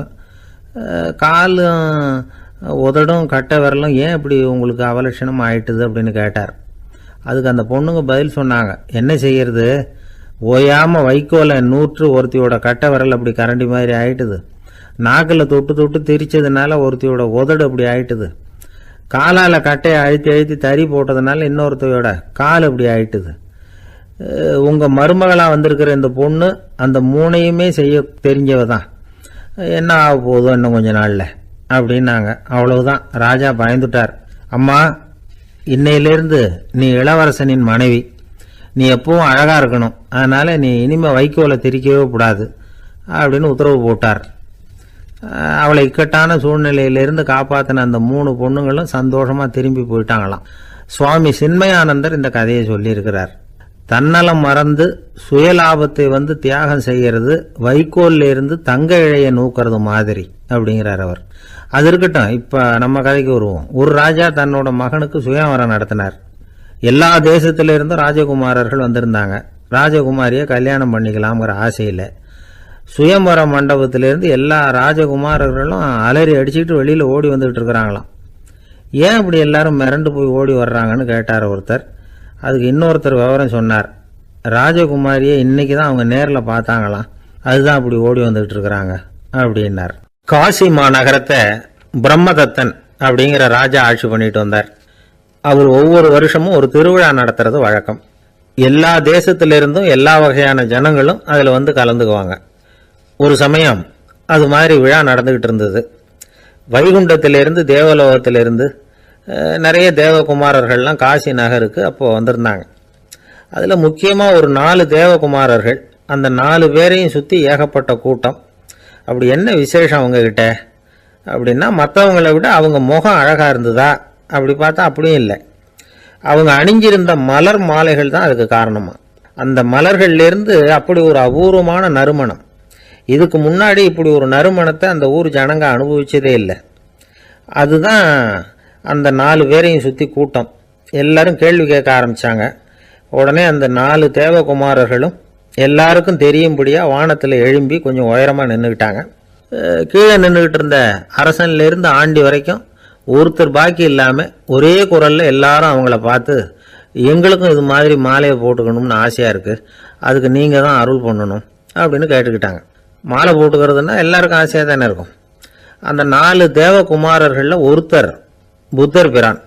அவர் சொன்னார், பூலோகவாசிகளே, நான் சொல்கிறத கொஞ்சம் பொறுமையாக கேளுங்க. கக்காரு அப்படிங்கிற கற்பக விருஷத்தின் மலர்களால் தொடுக்கப்பட்டது இந்த மாலை. இதுக்கு நிறைய சக்தி உண்டு. எந்த காலமும் இது வாடாது, வாசனையும் குறையாது. ஆனால் இதை அணிந்து கொள்றதுக்கு சில தகுதிகள் தேவை அப்படின்னார். என்ன தகுதி அது சொல்லுங்களேன் அப்படின்னு ஏக காலத்தில் எல்லாரும் சத்தம் போட்டாங்க. தீய இயல்புகள் உள்ளவங்க, இழிந்த சிந்தனை இழிந்த செயல் உள்ளவங்க இந்த மாலையை அணிய முடியாது அப்படின்னார். அவ்வளோதான். கூட்டத்தில் சத்தம் போட்டவங்கள்லாம் மெதுவாக அப்படி அடங்க ஆரம்பிச்சிட்டாங்க.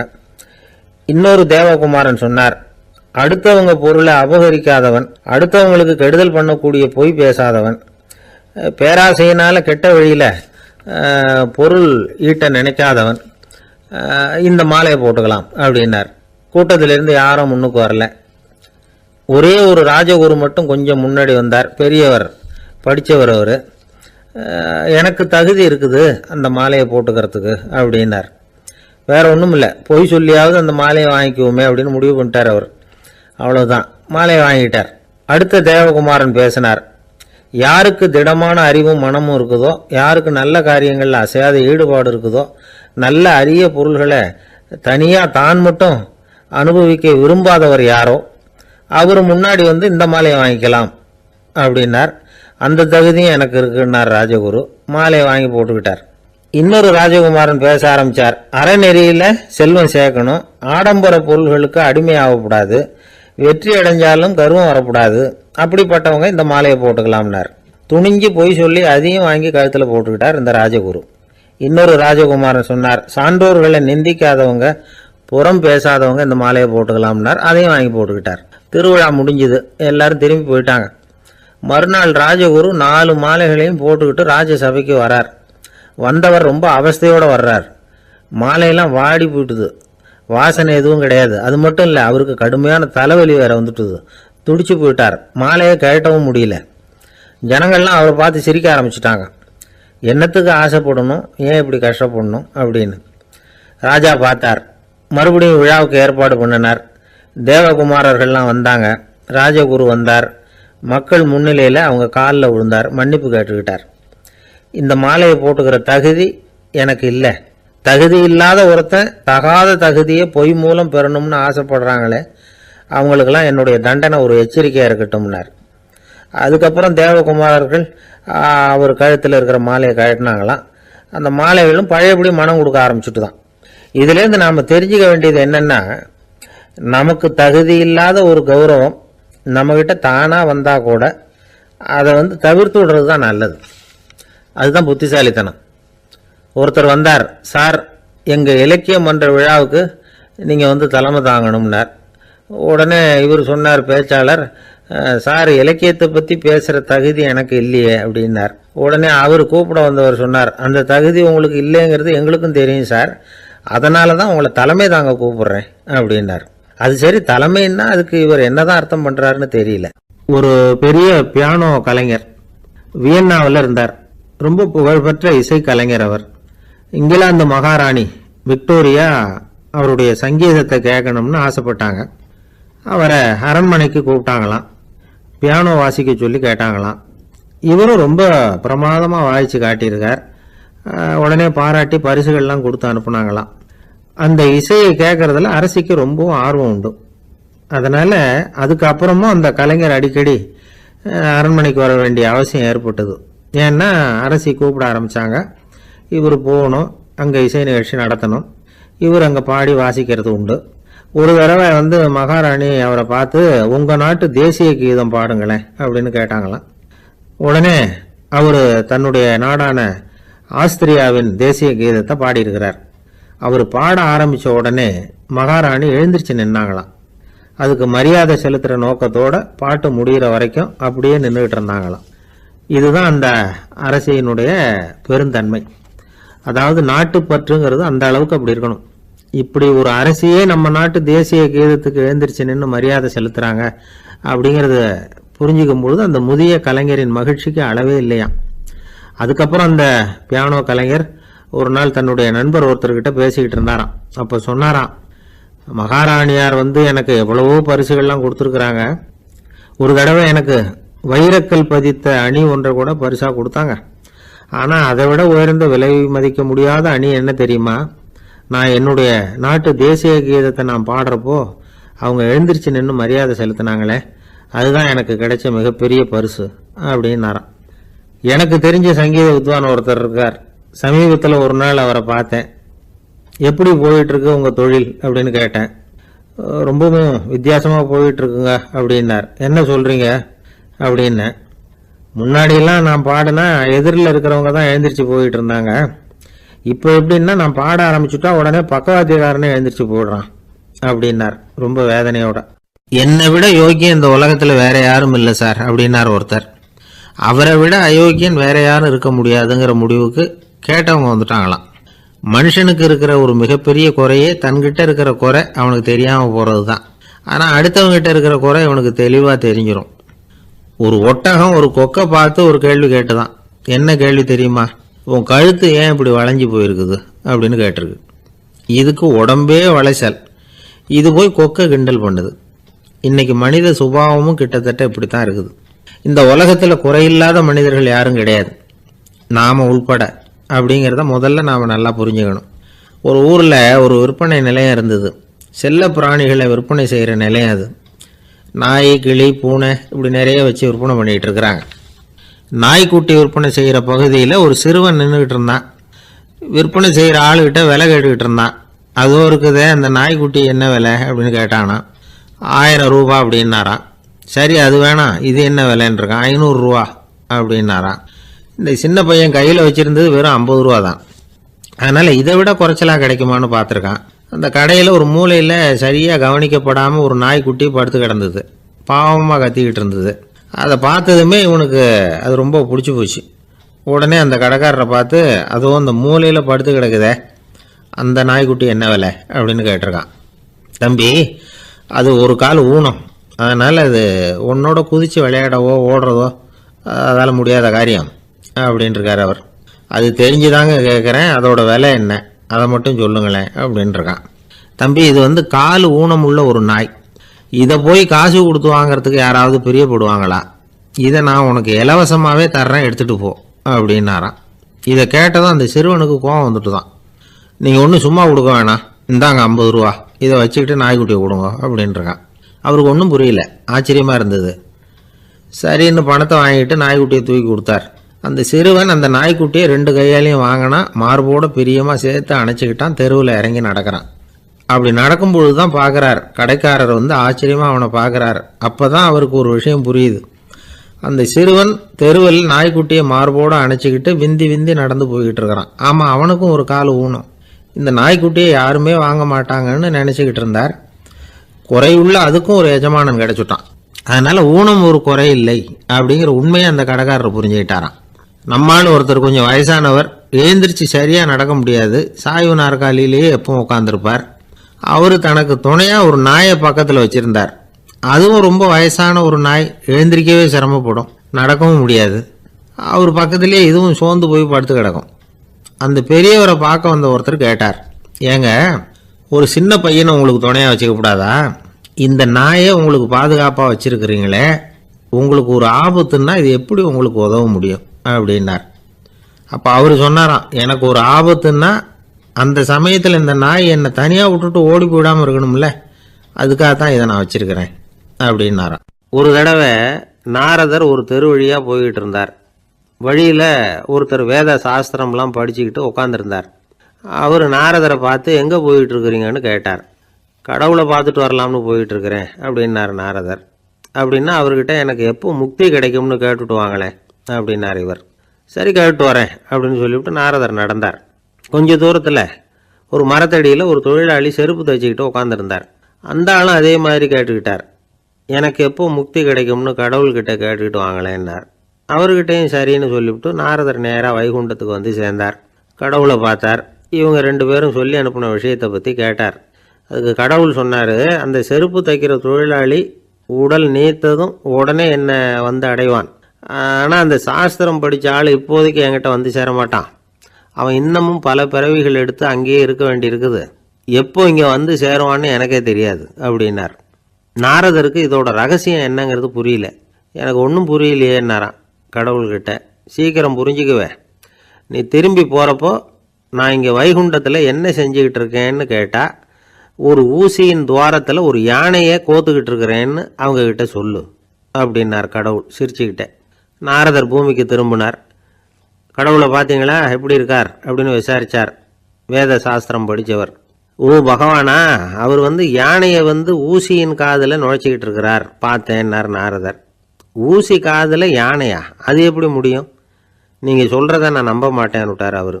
சரி, இந்த ஆளுக்கு இறைவன் பேரில் நம்பிக்கை இல்லை அப்படிங்கிறத நாரதர் புரிஞ்சுக்கிட்டார். அடுத்தபடியாக அந்த தொழிலாளி இருந்த இடத்துக்கு போனார். இறைவனை பார்த்தீங்களான்னு கேட்டார் அவர். பார்த்தேன், ஒரு ஊசி துவாரத்தில் யானையை கோத்துக்கிட்டு இருந்தார் அப்படின்னு சொல்லிவிட்டு நாரதர் அந்த ஆள் முகத்தை கவனித்தார். அந்த தொழிலாளி இதை கேட்டுட்டு கொஞ்சம் கூட ஆச்சரியப்படலை. அவரால் முடியாத காரியம் கூட உண்டானார்.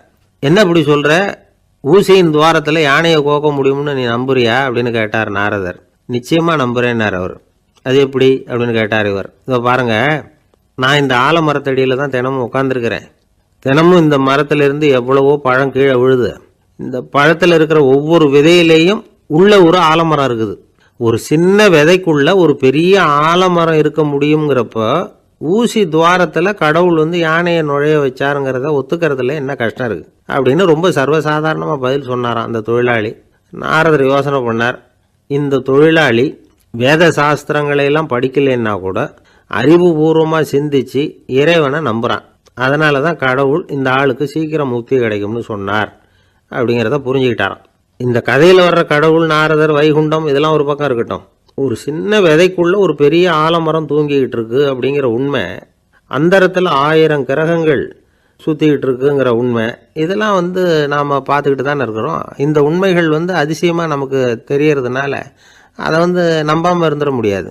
இயற்கையை பரிபூர்ணமாக நம்புங்கள், அந்த நம்பிக்கையே நம்ம வாழ்க்கைக்கு ஆதாரம் அப்படிங்கிறத விளக்கிறதுக்காக தான் இந்த கதை. இந்த காலத்தில் நம்ம பிள்ளைங்களுக்கெல்லாம் இது மாதிரி நம்பிக்கை அதிகமாகவே இருக்குது. ஒரு நாள் ஒரு சின்ன பையன்கிட்ட கேட்டேன், ஏன்பா கடவுள் வந்து ஒரு பானைக்குள்ளே ஒரு யானையை நுழைய வச்சுட்டாருன்னு சொன்னால் அதை நீ நம்புவியா அப்படின்னு கேட்டோம். நம்புவேன் சார், அது ஒன்றும் பெரிய அதிசயம் இல்லைன்னா. எப்படிறான்னு கேட்டோம். எப்படின்னா அந்த பானை வந்து அந்த யானையை விட பெருசாக இருந்திருக்கும், அவ்வளவுதான் அப்படின்னு சொல்கிறான். ஒரு தீக்குச்சி தீப்பெட்டியை பார்த்து கேட்டுதான், நாம் 2 பேரும் தானே உரசிக்கிறோம், ஆனால் நான் மட்டும் தீ பிடிச்சி எரிஞ்சு போகிறேன், நீ அப்படியே இருக்கிறியே அப்படின்னு தான். அதுக்கு தீப்பெட்டி சொல்லியிருக்குது, உனக்கு தலையில் கணம் இருக்குது அதனால் அழிஞ்சு போகிறேன் அப்படின்னு தான். எப்படி இருக்கு பாருங்கள் இந்த பதில். தலையில் கணம் உள்ளவங்க யாருமே சரியாக இருக்க முடியாது. எவ்வளவு பெரியவங்களாக இருந்தாலும் சரி, ரொம்ப கஷ்டம்தான் அது. கர்வம்ங்கிறது கூடவே கூடாது. இதை விளக்கிறதுக்கு மகான் ஒருத்தர் ஒரு சம்பவத்தை சொல்கிறார். அர்ஜுனன் வந்து தீர்த்த யாத்திரை பண்ணானா, அப்போ தென்னிந்தியாவுக்கு வந்திருக்கிறான். ராமேஸ்வரத்துக்கு போனப்போ அங்கே இலங்கைக்கு கல்லுலாம் அடுக்கி போடப்பட்டிருந்த பாலத்தை பார்த்தானா. ஒரு சின்ன குரங்கு அதுக்கு பக்கத்தில் விளையாடிக்கிட்டு இருந்திருக்கு. அதை பார்த்துட்டு அர்ஜுனன் சிரிச்சிருக்கான். ஏன் சிரிக்கிறேன்னு கேட்டிருக்கு அந்த குரங்கு. ராமன் மிகச்சிறந்த வில் வீரன், அப்படி இருக்கிறப்போ அவன் வந்து இலங்கைக்கு அம்புகளாலேயே ஒரு பாலம் கட்டியிருக்கலாம். அதை விட்டுட்டு போயும் உன்ன மாதிரி குரங்குகளை துணையாக வச்சுக்கிட்டு இப்படி ஒரு கருங்கல் பாலத்தை கட்டியிருக்கிறானே அப்படின்னு நானா. அம்புகளால் பாலம் கட்ட முடியுமா அப்படின்னு கேட்டுதான் குரங்கு. ஏன் முடியாது, என்னால் முடியுமேன்னு இருக்கான் அர்ஜுனன். அம்பால் பாலம் கட்டலாம், இருந்தாலும் என்ன மாதிரி குரங்குகள் ஏறி நடந்தா அது தாங்குமா? அதனால தான் ராமர் வந்து கருங்கல் பாலமே கட்டினார் அப்படின்றது குரங்கு சொல்லிச்சான். அப்படியே சொல்கிற, நான் வேணும்னா இப்போ அம்புகளாலேயே ஒரு பாலத்தை கட்டுறேன், நீ அது மேலே ஏறி நடந்து பார். பாலம் விழுந்துட்டுதுன்னா நான் தீ மூட்டி அதில் குதித்து உயிர் தியாகம் பண்ணி விட்றேன் அப்படின்னு நான் ரொம்ப கோபமாக. உடனே அந்த சின்ன குரங்கு பெரிய உருவம் எடுத்துட்டு தான் கையில் கதையோடு அர்ஜுனன் முன்னாடி நிற்கிறான் அனுமன். பார்த்தா, என்னுடைய தலைவர் ராமரையா இழிவாக பேசுகிற, நீ இப்போ பாலம் கட்டு, நான் என்னுடைய பலத்தை காட்டுறேன் அப்படின்னு அனுமன். அர்ஜுனன் வந்து தன்னுடைய காண்டிபத்தை எடுக்கிறான், சரமாரியாக அம்புகளை விடுறான். அதெல்லாம் ஒன்றோட ஒன்று கோத்துக்கிட்டு அப்படியே பாலம் மாதிரி நிற்கிது. அர்ஜுனன் தலை நிமிர்ந்து நின்னான். அனுமன் வந்து உயர கிளம்பி அங்கேருந்து பாலத்தில் வந்து பொத்துன்னு இறங்கினான். பாலம் அப்படியே நொறுங்கி போச்சு தூள் தூளாக. என்ன அர்ஜுனா, இப்போ என்ன செய்ய போகிற அப்படின்னு நான் ஏளனமா. அர்ஜுனன் தலையை தொங்க போட்டுக்கிட்டான். சொன்னபடி தீ மூட்டி அதில் குதிக்கிறதுக்காக 3 தடவை சுற்றி வந்தான். அப்போது கிருஷ்ணர் அங்கே வந்தார். என்ன அர்ஜுனா, என்ன நடக்குது, என்ன இது அப்படின்னு ஒன்றும் தெரியாத மாதிரி கேட்டார். அர்ஜுனன் வாயை திறக்கிறதுக்கு முன்னாடி அனுமன் வாயை திறந்தான், நடந்ததை சொன்னான். அர்ஜுனன் சவால் விட்டபடி உயிர் திறந்தே ஆகணும்னா அனுமன். கிருஷ்ணர் யோசனை பண்ணார். நல்லது, இந்த சவால் விட்டதுக்கும் நடந்ததுக்கும் யார் சாட்சி? பெரியவர் ஒருத்தரை சாட்சியாக வச்சுக்கிட்டல்லவா நீங்கள் இந்த போட்டியை நடத்தியிருக்கணும் அப்படின்னார். அதனால் என்ன, இப்போ மறுபடியும் அந்த போட்டியை நடத்தி விட்டா போச்சு, என்னால் அந்த அம்பு பாலத்தை நொறுக்க முடியாதா அப்படின்னு அனுமன். சரி, இப்போ மறுபடியும் அது நடக்கட்டும்னார் கிருஷ்ணர். அர்ஜுனன் அம்பு பாலம் அமைச்சான். அனுமன் ஏறி குதிச்சான். பாலம் அசைஞ்சு கொடுக்கவே இல்லை, அவ்வளோ உறுதியாக இருக்குது. இப்போ அனுமன் தலையை குனிஞ்சிக்கிட்டான். அர்ஜுனன் நன்றியோடு நிமிர்ந்து பார்த்தான்.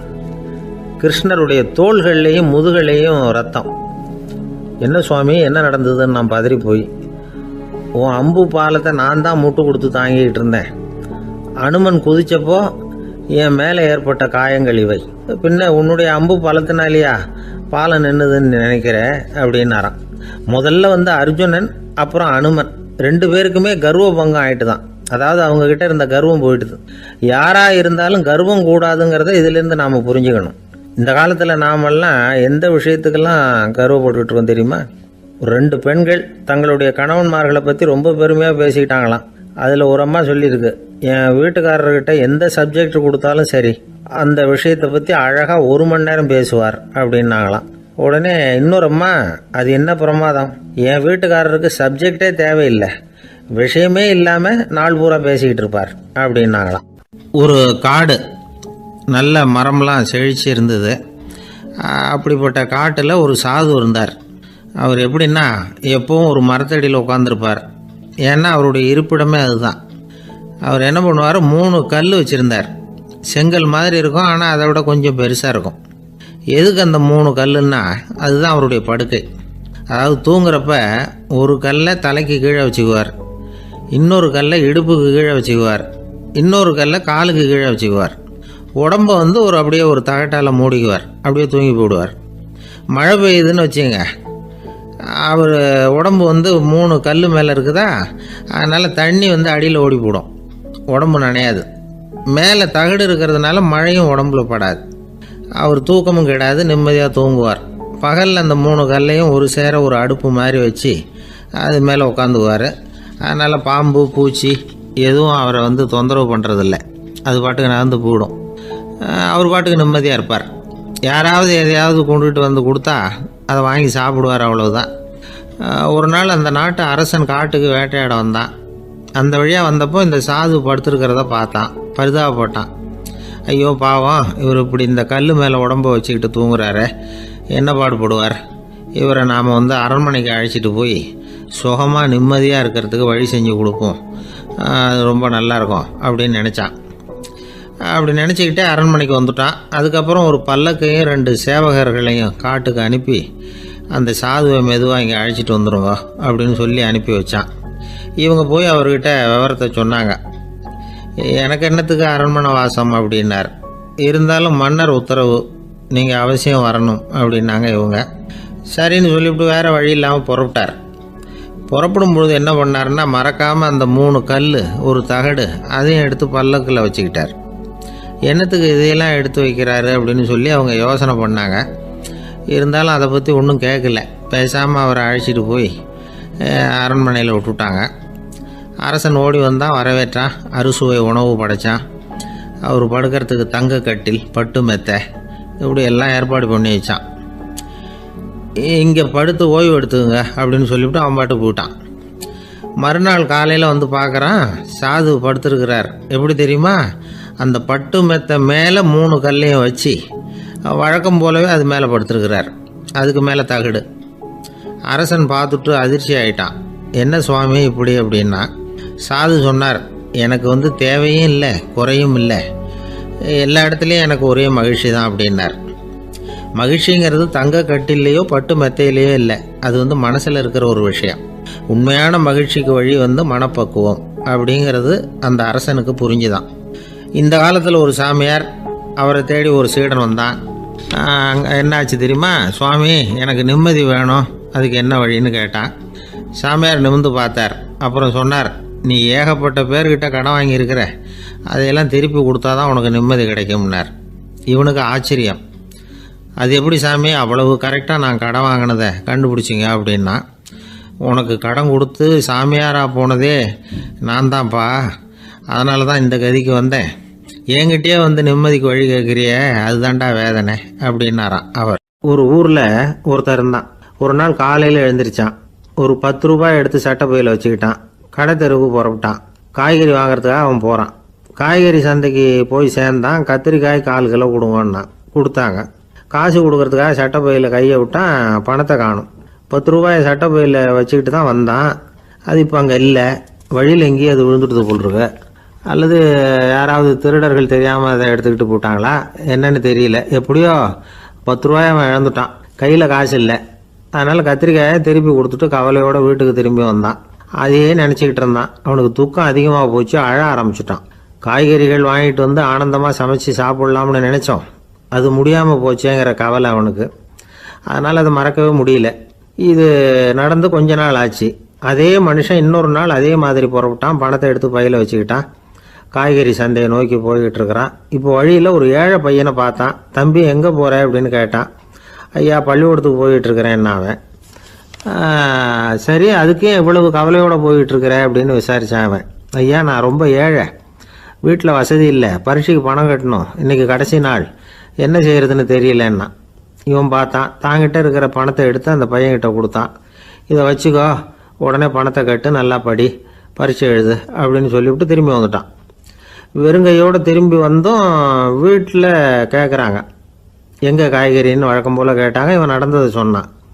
இப்போ வீட்டில் இருந்தவங்க அவங்ககிட்ட ஒரு கேள்வி கேட்டாங்க, ஏங்க இதே மாதிரி முன்னாடி ஒரு தடவை காய்கறி வாங்க போய் வெறுங்கையோடு திரும்பி வந்தீங்க, இப்போவும் வெறுங்கையோடு தான் திரும்பி வந்திருக்கிறீங்க, ஆனால் முன்னாடி வந்தப்போ வருத்தமாக இருந்தீங்க, இப்போ உங்கள் முகத்தில் வருத்தம் தெரியலையே அப்படின்னு கேட்டிருக்கிறான்.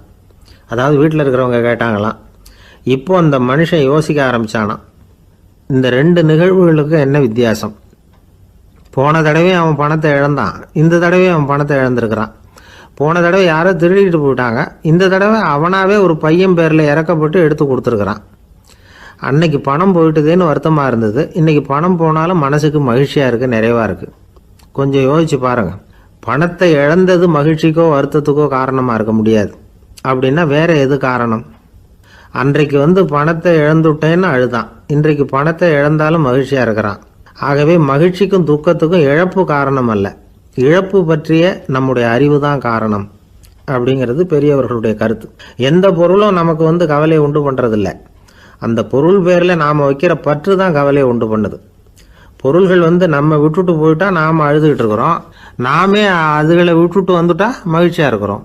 இந்த உண்மையை புரிஞ்சுக்கிட்டு நம்முடைய வாழ்க்கையை நல்ல விதமாக அமைச்சிக்கணும். ஒரு ஆள் அழுதுகிட்டு இருந்தான், ஏன்டா அழுகுறேன்னு கேட்குறார் ஒருத்தர். இழக்கிறதுக்கு எதுவும் இல்லை, அதனால் அழறேன்னா. என்னடா சொல்கிறேன்னார். கிட்ட வாங்க சொல்கிறேன்னா. இந்த மணி பர்ஸை வேற ஒருத்தன் பாக்கெட்லேருந்து திருடினேன், அப்புறம் தான் புரிஞ்சுது அவங்ககிட்ட இழக்கிறதுக்கு எதுவும் இல்லைங்கிறது. ஆமாங்க, இது காலி பர்ஸு, அதனால் இப்போ அழுதுகிட்டு இருக்கிறேன், திருடியும் பிரயோஜனம் இல்லை அப்படின்னு சொல்லிவிட்டு அழுதானா. இப்பெல்லாம் நம்ம ஊரில் மாமியார் மருமகள் ஒருத்தர் நல்லா புரிஞ்சுக்கிட்டு நல்ல விதமாக தான் இருக்கிறாங்க பல இடத்துல. அதனால் நான் இப்போ சொல்ல போகிற கதையை கேட்டுவிட்டு இந்த காலத்தில் அவ்வளவு மோசமாக யார் சார் நடந்துக்கிறாங்க அப்படின்னு கேட்டு யாரும் சண்டைக்கு வரக்கூடாது. இன்னொரு உண்மையையும் சொல்லிவிடுறேன். அதாவது இந்த கதையை நமக்கு எழுதி அனுப்பி இருக்கிறதே கொஞ்ச நாளில் மருமகளாகவும் அதுக்கப்புறம் கொஞ்ச காலத்தில் மாமியாராகவும் ஆக போகிற ஒரு நேயர் தான். சரி, இந்த கதைக்கு வருவோம். அதாவது ஒரு சின்ன குடும்பம், அந்த வீட்டில் மாமியார் ஆட்சி, அவங்க வச்சது தான் சட்டம். பிள்ளையண்டான் எப்படின்னா அம்மா சொல்கிறதையும் கேட்டுக்குவான், மனைவி சொல்கிறதையும் கேட்டுக்குவான், நமக்கு என்னத்துக்கு வம்புங்கிற டைப்பு. மருமகள் பேரில் குறை கண்டுபிடிக்கிறதுலேயே அந்த மாமியாருக்கு ஒரு சுவாரஸ்யம். சின்ன சின்ன விஷயத்துலலாம் குத்தம் கண்டுபிடிச்சிக்கிட்டே இருக்கிறாங்க. பொதுவாக எல்லாரும் எப்படின்னா ஏதாவது ஒரு காரணத்துக்காக சண்டை போட்டுக்கிட்டு இருப்பாங்க. அந்த அம்மா எப்படின்னா ஏதாவது ஒரு சண்டையை போடுறதுக்காக காரணத்தை தேடிக்கிட்டு இருப்பாங்க. அப்படி ஒரு மனசு. அந்த மருமக பொண்ணு பாவம் பயந்து ஒவ்வொரு காரியமும் செஞ்சுக்கிட்டு வந்தது. இப்படியே பல வருஷம் ஓடி போட்டுது. அந்த மாமியாருக்கும் ரொம்ப வயசாகிட்டுது. இருந்தாலும் அந்த பழைய சுபாவம் மட்டும் மாறவே இல்லை. திடீர்னு ஒரு நாள் பக்கவாதம் அந்த அம்மாவுக்கு ஒரு பக்கம் கை கால் இழுத்துக்கிட்டுது. வாய் சுத்தமாக பேச முடியாமல் போயிட்டுது. சத்தம் மட்டும் வரும். ஒரு பக்கத்து கை காலை அசைக்க முடியும், பேசுறதெல்லாம் கையால் தான், அதாவது கை சைகையால். இப்படிப்பட்ட நிலைமையில் கூட அந்த பொண்ணு தண்ணியோ பாலோ இவங்க எதிரில் கொண்டாந்து வச்சா அதை வேணும்னே தட்டி விட்டுட்டு ஒம்பு வளர்க்குறது. அதுக்கப்புறம் அந்த பொண்ணு தரையை சுத்தப்படுத்தும்ல, அதை பார்த்து ரசிக்கிறது. இருந்தாலும் அந்த பொண்ணு இதையெல்லாம் பெருசுப்படுத்தாமல் ரொம்ப பொறுமையாக தான் இருந்தது. ஒரு நாள் வீட்டில் வச்சுருந்த பாலை பூனை குடிச்சிட்டு போயிட்டுது. வயசான காலத்தில் இந்த அம்மா பால் இல்லாமல் கஷ்டப்படுவாங்களே அப்படின்னு நினச்சி பக்கத்து வீட்டில் போய் கொஞ்சம் பால் வாங்கிட்டு காய்ச்சி மாமியார் முன்னாடி கொண்டாந்து வச்சுது அந்த பொண்ணு. வழக்கம் போல் அந்த அம்மா பாலை தட்டி விட்டுட்டாங்க. இதை அந்த மருமக பொண்ணு கவனிச்சுட்டுது. இவ்வளவு நாள் பொறுமையாக இருந்த இந்த மருமகளுக்கு இன்னைக்கு இதை பார்த்து தான் அசாத்திய கோபம் வந்துட்டுது. கதவுக்கு பக்கத்தில் சாத்தி வச்சுருந்த உலக்கையை எடுத்து மாமியார் தலையில் போட, அது குறி தவறி கழுத்தில் பட, அந்த அம்மா கழுத்தை பிடிச்சிக்கிட்டு ஊன்னு கத்த, இந்த பொண்ணு ஒன்றும் அலட்டிக்காமல் உலக்கையை எடுத்து மறுபடியும் கதவு பக்கம் சாத்தி வச்சுட்டு அது பாட்டுக்கு நடந்து போயிட்டுது. இருந்தாலும் மனசுக்குள்ளே லேசாக ஒரு பயம். கணவன் வீட்டுக்கு வந்ததும் என்ன விஷயம்னு கேட்டால் எப்படி சமாளிக்கிறது? அன்னைக்குன்னு பார்த்து ரொம்ப நேரம் கழித்து வீடு வந்து சேர்ந்தான் கணவன். உடனே அந்த அம்மா புகார் பண்ண ஆரம்பிச்சுட்டுது. பேச்சு தான் வராத, அதனால் ஒரு பக்கத்து கையால் சைகை காட்டுது. கதவுக்கு பக்கத்தில் இருந்த உலக்க பக்கமாக கையை நீட்டி காட்டி, அப்படியே அந்த கையை தன் கழுத்துக்கு பின்பக்கமாக சுற்றி காட்டி நாக்கை வெளியில் நீட்டி நடந்த விஷயத்தை புரிய வைக்கிறதுக்கு முயற்சி பண்ணுது. இவனுக்கு ஒன்றும் புரியல, என்ன சொல்கிறாங்க அம்மா அப்படின்னு மனைவிகிட்ட கேட்குறான். அதுக்கு அந்த பொண்ணு ரொம்ப புத்திசாலித்தனமா, என்னங்க உங்கள் அம்மா சொல்கிறது உங்களுக்கு இன்னும் புரியலையா? அவங்க உங்களை பார்த்து என்ன சொல்கிறாங்கன்னா, ஏன்டா உலக்க மாதிரி நிற்கிற, சாக போகிற எனக்கு சங்கிலி எதுக்கு, என் கழுத்தில் கிடக்கிற இந்த சங்கிலியை கழட்டி என் மருமக கழுத்தில் போடுறா அப்படின்னு சொல்கிறாங்க அப்படின்னு தான். ஓ அப்படியா விஷயம்னு சொல்லி அம்மா கழுத்தில் இருந்த சங்கிலியை எடுத்து மனைவி கழுத்தில் போட்டுட்டு, அம்மா உன் விருப்பப்படியே போட்டாச்சு, இனிமேலாவது நிம்மதியாக படுத்து தூங்கு அப்படின்னு சொல்லிவிட்டு உள்ளே போயிட்டான். பார்த்தீங்களா கதையை? அதனால தான் மாமியார்கள் சைகை காட்டுறதுன்னா கூட இனிமேல் ஜாக்கிரதையாக இருக்கணும். இந்த உலகத்தில் உண்மையாகவே வேதாந்தம் பேசுகிறவங்களும் உண்டு, உள்ளுக்குள்ளே வேற மாதிரி இருந்துக்கிட்டு வெளியில் வேதாந்தம் பேசுகிறவங்களும் உண்டு. ஒரு ஆள் இருந்தார், அவரும் ஒரு கடை வச்சு வியாபாரம் பண்ணிக்கிட்டு இருந்தார். மகா கஞ்சன், யாருக்கும் எந்த உதவியும் செய்ய மாட்டார். எச்சில் கையென்ன ஈர கையை கூட உதற மாட்டார், அப்படிப்பட்ட மனுஷன். அந்த ஊருக்கு ஒரு முனிவர் வந்துக்கிட்டு இருந்தார். வருஷத்துக்கு ஒரு தடவை வருவார், ஒரு நாள் 2 நாள் இருப்பார், அப்புறம் போயிடுவார். அந்த முனிவர் வர்றப்போலாம் இந்த ஆள் எழுந்திரிச்சு ஓடி போய் அவரை வரவேற்பான். ரொம்ப பெரிய வேதாந்தி மாதிரி அவர்கிட்ட பேசிக்கிட்டு இருப்பான். காயமே இது பொய், வெறும் காற்றடைத்த பையும்மா, தர்மம் தலைகாக்கும்மா, பணம் என்ன சார் பணம், இன்னைக்கு ஒருத்தன் கையில் இருக்கும், நாளைக்கு ஒருத்தன் கையில் இருக்கும், எல்லாம் மாயம், எனக்கு தான் இன்னமும் இந்த சம்சார பந்தத்திலிருந்து விடுபடுறதுக்கு நேரம் வரலேம்மா. அந்த முனிவரும் இந்த ஆள் இப்படி சொல்கிறத கேட்ட உடனே, ஏப்பா அப்படி சொல்கிற, இப்போ கூட நீ சரின்னு சொல்லு, உனக்கு தீட்சை கொடுத்து இதிலிருந்து விடுபடுற ஞானத்தை போதிக்கிறேன் பார். உடனே அந்த ஆள் என்ன சொல்லுவான் தெரியுமா? ஐயோ சாமி, இப்போ அது எப்படிங்க முடியும், பிள்ளைங்கள்லாம் சின்ன சிறுசுங்க, அதுகளுக்கெல்லாம் ஒரு கல்யாணம் காட்சின்னு செஞ்சு கடமையை முடிச்சுட்டா நீங்கள் சொல்கிறபடி செஞ்சு விடலாம்மா. சரி, இன்னும் முனிவர் போயிடுவார். அடுத்த வருஷம் வருவார். இவன் வழக்கம் போல் வேதாந்தம் பேசுவான். சரி தீட்சை கொடுக்குறேன் வா அம்பார். பேரம்பேத்தியை பார்க்கணும், கோர்ட்டில் கேஸ் ஒன்று இருக்குது, அது முடியணும் அப்படின்னு தயங்க ஆரம்பிச்சிருவான். எல்லாம் சொல்லுவான், ஆனால் குடிக்கிறதுக்கு தண்ணி கூட கொடுக்க மாட்டான். ரொம்ப வருஷம் கழித்து மறுபடியும் ஒரு நாள் அந்த ஊருக்கு முனிவர் வந்தார். இவன் கடைக்கும் வந்தார்.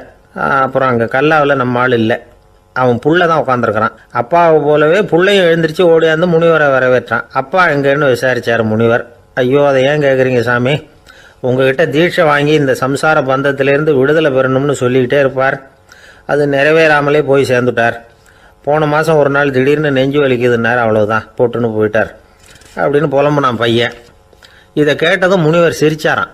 அவன் எங்கடா போவான், உன் அப்பா எங்கேயும் போகல, இதோ வாழை ஆட்டிக்கிட்டு உன் காலடியிலே இருந்துக்கிட்டு இருக்கான் பார் அப்படின்னு சொல்லி அங்கே நின்றுக்கிட்டு இருந்த ஒரு நாயை சுட்டி காட்டினாரான். என்ன சாமி சொல்கிறீங்க அப்படின்னு ஆச்சரியமாக கேட்டிருக்கான் பையன். உடனே முனிவர் அந்த நாயோட தலையில் ஒரு தட்டு தட்டி பேசுகிறா அப்படின்னாரான். உடனே அந்த நாய் வேதாந்தம் பேச ஆரம்பிச்சுட்டு தான், காயமே இது போய் வெறும் காற்றடைத்த பை அப்படின்னு தான். முனிவர் சொன்னார், அடே இப்போவும் ஒன்றும் கெட்டு போகல, நீ விரும்புனா சொல்லு, உனக்கு தீட்சை கொடுத்து என் பின்னாடியே அழைச்சிட்டு போயிடுறேன், அங்கே அழைச்சிட்டு போய் உனக்கு ஞானத்தை போதிக்கிறேன், வர்றியா அப்படின்னு கேட்டிருக்கார். உடனே அந்த நாய் சொல்லிச்சான், ஐயோ அதை ஏன் கேட்குறீங்க சாமி, நான் உண்ணாமல் தின்னாமல் ஏராளமான சொத்து சேர்த்து வச்சுட்டேன், என் பிள்ளைங்க அதோட பெருமை தெரியாமல் ராத்திரி நேரம்லாம் கதவை திறந்து போட்டுட்டு தூங்கிடுவாங்க, அதனால் இப்படி நாயாக பிறந்து ராத்திரி பகலாக சுற்றி சுற்றி காவல் காத்துக்கிட்டு கிடக்கிறேன், இப்போ எப்படி சாமி வர முடியும் அப்படின்னு கேட்டுதான். அறியாமையிலேயே சுகம் கண்டு இப்படி இருக்கிற ஆளுங்களுக்கு எப்படி விடுதலை கிடைக்கும், எப்போ விடுதலை கிடைக்கும் அப்படின்னு கேட்குறார் தசாவதானி, திருக்குறள் பேர் ராமையா. அவர் கேட்குறது நியாயம் தானே. இந்த காலத்து பையன் ஒருத்தன் அப்பா கிட்ட சொன்னான், அப்பா இன்னைக்கு நான் 1 ரூபா மிச்சப்படுத்தி விட்டேன் அப்படின்னு நானான். அப்படியா, என்னடா பண்ணேன்னு கேட்டிருக்கார் அப்பா. டவுன் பஸ்ஸில் ஏறாமல் அது பின்னாடியே ஓடியாந்தேன், 1 ரூபா மிச்சம் தானே அப்படின்றான். அட பாவி, ஒரு ஆட்டோ பின்னாடி ஓடியாந்துருந்தா 10 ரூபா மிச்சமாயிருக்குமே, வேஸ்ட் பண்ணிட்டியே அப்படின்னாரான் அந்த அப்பா. ஒரு கடற்கரை ஓரம், அங்கே ஒரு சின்ன கிராமம், அந்த கிராமத்தில் ஒரு சின்ன பள்ளிக்கூடம். கடற்கரை ஓரத்தில் உள்ள ஒரு விடுதியில் ஓய்வுக்காக ஒருத்தர் தங்கி இருக்கிறார். பள்ளிக்கூடத்தில் ஏதோ விழா நடக்கிறது மாதிரி தெரிஞ்சுது. உடனே அவர் அந்த பக்கமாக வந்தார். இங்கே என்ன நடக்குதுன்னு விசாரித்தார். பள்ளி ஆண்டு விழா நடக்குதுன்னாங்க. உடனே போனார். கண்காட்சி ஒன்று வச்சுருந்தாங்க. உள்ளே போய் பார்த்தார். பள்ளிக்கூடத்தில் படிக்கிற மாணவர்களே சொந்தமாக தயார் பண்ண பொருள்களை காட்சிக்கு வச்சுருக்கிறாங்க. அந்த ஊர் மக்கள்லாம் அதை கூட்டம் கூட்டமாக போய் பார்த்துக்கிட்டு இருக்கிறாங்க. இவரும் ஆர்வமாக அதையெல்லாம் பார்த்துக்கிட்டே போகிறார். ஒரு இடத்துல ஒரு சின்ன ரயில் செஞ்சு வச்சுருந்தாங்க, மாணவர்களே தயார் பண்ணது. மின்சாரத்தால் அது ஓடுறது மாதிரி பண்ணி வச்சுருந்தாங்க. அதில் ஒரு சின்ன பொத்தான் இருக்கும், அது அமுக்குனா ரயில் ஓடும், சுற்றி சுற்றி வரும். மாணவர்கள் எதிரில் நின்று அதுக்கு விளக்கம் கொடுத்துக்கிட்டு இருக்கிறாங்க. இவர் அதை கவனித்தார். ரயில் ஓடுறத பார்த்தார். அங்கே நின்றுக்கிட்டு இருந்த மாணவர்கள்கிட்ட விளையாட்டாக கேட்டார், ஏன்பா இந்த ரயில் எதனால் ஓடுது அப்படின்னு கேட்டார். இவர் சக்தியினால் ஓடுது அப்படின்னாங்க மாணவர்கள். அது என்ன சக்தின்னு கேட்டார். அதுக்கு பேர் மின்சாரம் அப்படின்னாங்க. சரி, நீங்கள் மின்சாரத்தை பார்த்துருக்குறீங்களா அப்படின்னார். நாங்கள் பார்த்தது இல்லைங்க, ஆனால் இதை செய்யறதுக்கு எங்களுக்கு உதவி பண்ண ஆசிரியர் ஒரு பட்டதாரி, ஒரு கால் அவர் பார்த்துருக்கலாம் அப்படின்னாங்க. அவர் எங்கே இருக்காருன்னு கேட்டார். இதோ அழைச்சிட்டு வர்றோம்னு ஓடினாங்க. அவர் அழைச்சிட்டு வந்தாங்க. அவர்கிட்ட ஒரு பெரியவர் கேட்டார், மின்சாரத்தை நீங்கள் பார்த்துருக்குறீங்களா அப்படின்னு. மின்சாரத்தை பார்க்குறதாவது நான் பார்த்ததே இல்லை. நான் பார்த்தது அது செயல்படுற விதத்தை தான். அது விளக்கை எரிய வைக்குது, ரயிலை ஓட வைக்குது, இது மாதிரி எத்தனையோ எந்திரங்களை செயல்பட வைக்குது. ஆனால் உண்மையிலேயே அது என்னன்னு எனக்கு தெரியாது. ஒருவேளை இந்த பள்ளிக்கூடத்து தலைமை ஆசிரியருக்கு தெரிஞ்சிருக்கலாம், ஏன்னா அவர் ஒரு மேல்நிலை பட்டதாரி அப்படின்னாராம் அவர். சரின்னு போய் தலைமை ஆசிரியரை கூப்பிட்டுக்கிட்டு வந்தாங்க. அவர்கிட்டையும் இதே கேள்வியை கேட்டாராம் அவர். மன்னிக்கணும், இந்த கேள்வியை இதுவரைக்கும் யாரும் என்கிட்ட கேட்டதில்லை. சக்தியை யாரும் பார்க்க முடியாது, ஆனால் அது செயல்படும் விதத்தை தான் பார்க்க முடியும் அப்படின்னாராம் அவர். இப்போ இதுவரைக்கும் கேட்டுக்கிட்டு இருந்த பெரியவர் சிரித்தார். சிரிச்சுட்டு சொன்னாராம், சரி அதுக்காக ஒன்றும் கவலைப்படாதீங்க, என்னுடைய பெயர் தாமஸ் ஆல்வா எடிசன் அப்படின்னாராம். இதை கேட்டதும் அங்கே இருந்தவங்களுக்கெல்லாம் அதிர்ச்சி, ஆச்சரியம். என்னது, நீங்கள் தானே எடிசன்? நீங்கள் எவ்வளவு மின்சார கருவிகளை உண்டாக்கி இருக்கிறீங்க, நீங்களா இந்த கேள்வியை கேட்டது அப்படின்னாங்களாம். ஆமாம், நான் தான் கேட்குறேன், ஏன்னா நானே மின்சாரத்தை பார்த்தது கிடையாது அப்படின்னாராம் அவர். அன்புங்கிறது இப்படிப்பட்டது தாங்கிறார் ஓஷோ. அன்புங்கிறது நம்ம உடற்கூறு அமைப்பில் இல்லை, அது நம்ம உடம்புல உள்ள சுத்த சக்தியின் வெளிப்பாடு. அதை உணரத்தான் முடியுமே தவிர பார்க்க முடியாது. அன்பே உன்னை நான் என் இருதயத்தில் வச்சிருக்கிறேன் அப்படின்னுலாம் சொல்லுவான். இதெல்லாம் சும்மா. இது டாக்டர்கள் சொல்கிற இருதயம் கிடையாது. அது ரத்தத்தை தள்ளுகிற ஒரு கருவி, அவ்வளவுதான். ஞானிகள் சொல்லுகிற இதயம் வேற, அது கண்ணுக்கு புலப்படாத ஒரு சக்தி. என்னுடைய இதயம் ரொம்ப விசாலமானது சார் அப்படின்னார் ஒருத்தர். அப்படிங்களான்னு ரொம்ப மரியாதையா, ஆமாங்க டாக்டர் அப்படி தான் சொல்கிறார், கொஞ்சம் வீங்கி போய் பெருசாக இருக்குதான் அப்படின்னார். ஒரே ஒரு ஊரில் ஒரு அம்மா இருந்தாங்க. அந்த அம்மாவுக்கு ஒரே ஒரு பிள்ளையாண்டான். அவனுக்கு ரொம்ப அக்கறையோடு கல்யாணம் பண்ணி வச்சாங்க. கல்யாணம் முடிஞ்சதும் மருமக பொண்ணு வீட்டுக்கு சேர்ந்தது.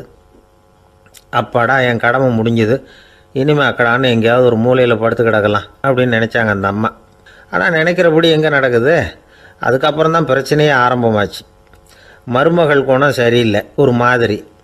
அந்த பொண்ணு வீட்டுக்கு வந்ததுமே முதல் வேலையாக மாமியாரை பார்த்து, அதுதான் நான் வந்துட்டேன்ல, இனிமேல் உங்களுக்கு என்ன வேலைங்க, புறப்பட வேண்டியது தானே, காசி ராமேஸ்வரம்னு எங்கேயாவது போங்க அப்படின்னுட்டு தான். மாமியாரை பார்த்தாங்க, கொஞ்சம் யோசனை பண்ணாங்க. இந்த பாருமா, நீ இப்படி சொல்கிறதுக்கு முன்னாடியே வீட்டை விட்டு புறப்படணுங்கிற முடிவுக்கு நான் வந்துட்டேன். வீட்டை மட்டும் இல்லை, இந்த உலகத்தை விட்டே கூட போகிறதுக்கு தயாராக இருக்கிறேன். ஆனால் ஒரே ஒரு விஷயத்துக்காக என் உயிரை கையில் பிடிச்சிக்கிட்டு இருக்கிறேன் அப்படின்னாங்களாம். என்ன விஷயம்னு கேட்டது இந்த மருமக பொண்ணு. வேறு ஒன்றும் இல்லை, என் பிள்ளைக்கு கல்யாணம் பண்ணி வச்சுட்டேன். ஒரு பேர புள்ள பிறந்து அதை என் கண்ணால் பார்த்துட்டேன்னா நான் எங்கே வேணும்னாலும் போகிறதுக்கு தயாராக இருக்கிறேன் அப்படின்னாங்களாம் அந்த மாமியார். மாமியார் இப்படி சொல்கிறதுலேயே நியாயம் இருக்கிறதாக பட்டுது அந்த பொண்ணுக்கு. சரி அப்படியே இருந்து பார்த்துட்டு போகலாம் அப்படின்னு அனுமதி கொடுத்தது. கொஞ்ச காலத்தில் ஒரு பேரன் பிறந்தான். அந்த அம்மாவும் பேரனை கண்ணால் பார்த்துட்டாங்க. சரி பேரனை பார்த்தாச்சுல்ல, இனிமேல் புறப்பட வேண்டியது தானே அப்படின்னது மருமக பொண்ணு.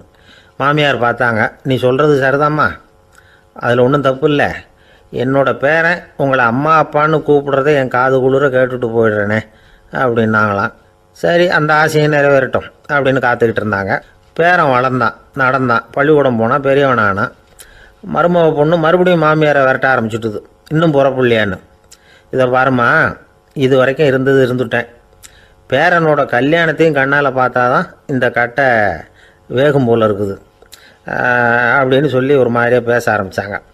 இதுவும் நியாயமான ஆசையாக தான் படுது அப்படின்னு அது யோசிச்சிருக்கு அந்த பொண்ணு. சரின்னு அதுக்கும் ஒத்துக்கிட்டது. உடனே பேரனுடைய கல்யாணமும் முடிஞ்சது ஒரு வழியாக. இனிமேல் ஒரு நொடி கூட இங்கே இருக்கக்கூடாது, புறப்படுங்க அப்படின்னு மாமியாரை விரட்டிச்சான் அந்த பொண்ணு. இப்போ அந்த மாமியார் தன்னோட மருமகளை பார்த்து சொல்கிறாங்க, இதோ கிளம்பிட்டேம்மா, என் மூட்டை முடிச்செல்லாம் கட்டிக்கிட்டேன், புறப்பட்டுவிட்டேன். அப்படியே நீயும் உன் துணிமணிகளை மூட்டை கட்டிக்கிட்டு கிளம்பிடும், என்னோட சேர்ந்து 2 பேருமா சேர்ந்து போயிடலாம் அப்படின்னாங்களாம். அந்த பொண்ணு முழிக்குது. முழிக்காதே, உனக்கும் ஒரு மருமக வந்துட்டா, இனிமேல் நீயும் ஒரு மாமியார் தானே, உனக்கும் இனிமேல் இங்கே வேலை இல்லை, புறப்படு அப்படின்னாங்களாம். அப்போ தான் அந்த பொண்ணு சிந்திக்க ஆரம்பிச்சுதான், தன்னோட தவறு புரிஞ்சுதான். இந்த தகவலை கேட்டுக்கிட்டு இருக்கிற மருமகள்லாம் இதை பற்றி கொஞ்சம் யோசித்து பார்க்கணுங்கிறதுக்காகத்தான் இதை சொல்கிறோம் மாமியார்கள் சார்பாக. கொஞ்ச நாளைக்கு முன்னாடி ஒரு பொண்ணை பார்த்து பேசுகிற சந்தர்ப்பம் கிடைச்சிது ஒரு கல்யாண வீட்டில். அந்த பொண்ணு சொல்லிச்சு, சார் எனக்கு கல்யாணம் ஆகி 15 வருஷம் ஆகுது, நான் மாமியார்கிட்ட சண்டை போட்டதே இல்லை அப்படின்னு ரொம்ப அடக்கமாக சொல்லிச்சு. அது எப்படிம்மா சாத்தியமாச்சுன்னு கேட்டோம். எனக்கு கல்யாணம் ஆகி 15 வருஷம்தான் ஆச்சு, ஆனால் என் மாமியார் செத்து போய் 20 வருஷத்துக்கு மேலே ஆயிட்டுது அப்படின்னுது. லோகமானிய பாலகங்காதர திலகர் இருந்தார்ல, அவருக்கு 15 வயசுலேயே கல்யாணம் நடந்துதான். மனைவி பேர் தபிபாய், ரொம்ப பெரிய குடும்பத்து பொண்ணு, நல்ல குணம். அவங்க குடும்பம் நடத்திக்கிட்டு இருக்கிறாங்க. அந்த காலத்தில் திருடர்கள் பயம் அதிகம். இந்த காலத்தில் மட்டும் என்னன்னு கேட்குறீங்களா? நீங்கள் கேட்குறது நியாயம்தான். இருந்தாலும் இந்த காலத்து திருடனுக்கும் அந்த காலத்து திருடனுக்கும் ஒரு முக்கியமான வித்தியாசம் உண்டு. அதாவது அந்த காலத்து திருடன்லாம் நியாயம் அநியாயம் பார்க்குறது உண்டு, இந்த காலத்தில் அப்படி பார்க்குறது இல்லை. அந்த காலத்தில் திருட வர்றவங்கள்ட்ட கூட ஒரு தார்மீக உணர்வு உண்டாம்.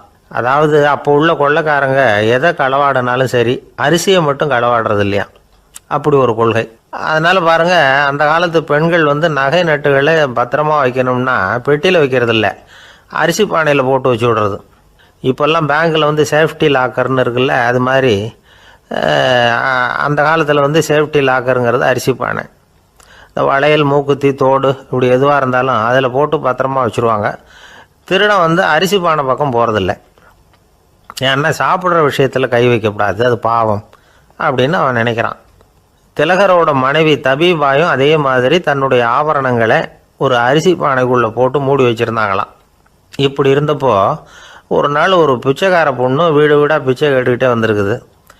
திலகர் வீட்டுக்கும் தர்மம் போடுங்க தாயே அப்படின்னு தான் அந்த பொண்ணு. அந்த அம்மா தபிபாய் காதில் இது விழுந்திருக்கு. உடனே கை நிறைய அரிசி அள்ளிக்கிட்டு போட்டிருக்கு.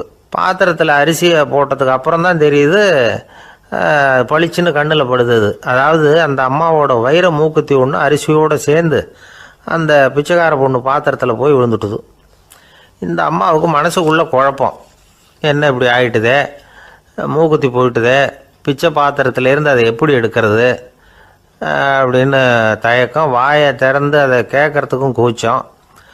திண்ணையில் உட்காந்துருந்த திலகர் இவ்வளவையும் பார்த்துக்கிட்டு இருக்கிறார். மனைவியின் மனசுக்குள்ளே நடக்கிற மௌன போராட்டத்தை அவர் நல்லா புரிஞ்சுக்கிட்டாராம். மனைவியை பார்த்து சொன்னாராம், தபிபாய், இது தெய்வ சம்மதம், அவளுக்கு சேர வேண்டிய மூக்குத்தி அவகிட்ட போயிட்டுது, பிச்சை பாத்திரத்தில் விழுந்த மூக்குத்தியை எடுக்க வேணாம் அப்படின்னாராம். சரின்னு சொல்லிவிட்டு மேற்கொண்டு எதுவும் சொல்லாமல் அந்த அம்மா வீட்டுக்குள்ளே போயிட்டாங்களாம். இந்த காலத்துலலாம் அது மாதிரி நடக்குமா? வெறும் அரிசியை போட்டுவிட்டு விவகாரம் பண்ணிகிட்டு இருக்க மாட்டோமா? ஒரு பெரிய மனுஷன் வீட்டுக்கு ஒரு பிச்சைக்காரன் வந்தான்.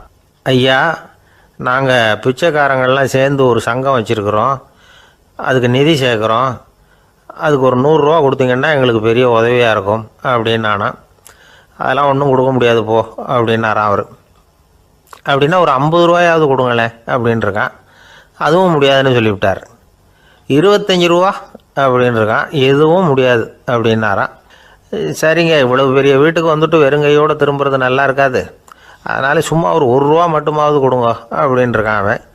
ஒரு பைசா கூட என்கிட்ட கிடையாது அப்படின்னு விட்டாரான் இவர். அப்படின்னா நீங்கள் ஒரு காரியம் பண்ணுங்களேன் அப்படின்னானா அவன். என்ன செய்யணும் அப்படின்ட்டுருக்கார். எங்கள் சங்கத்தில் நீங்களும் ஒரு மெம்பராக சேர்ந்துருங்க அப்படின்னானா.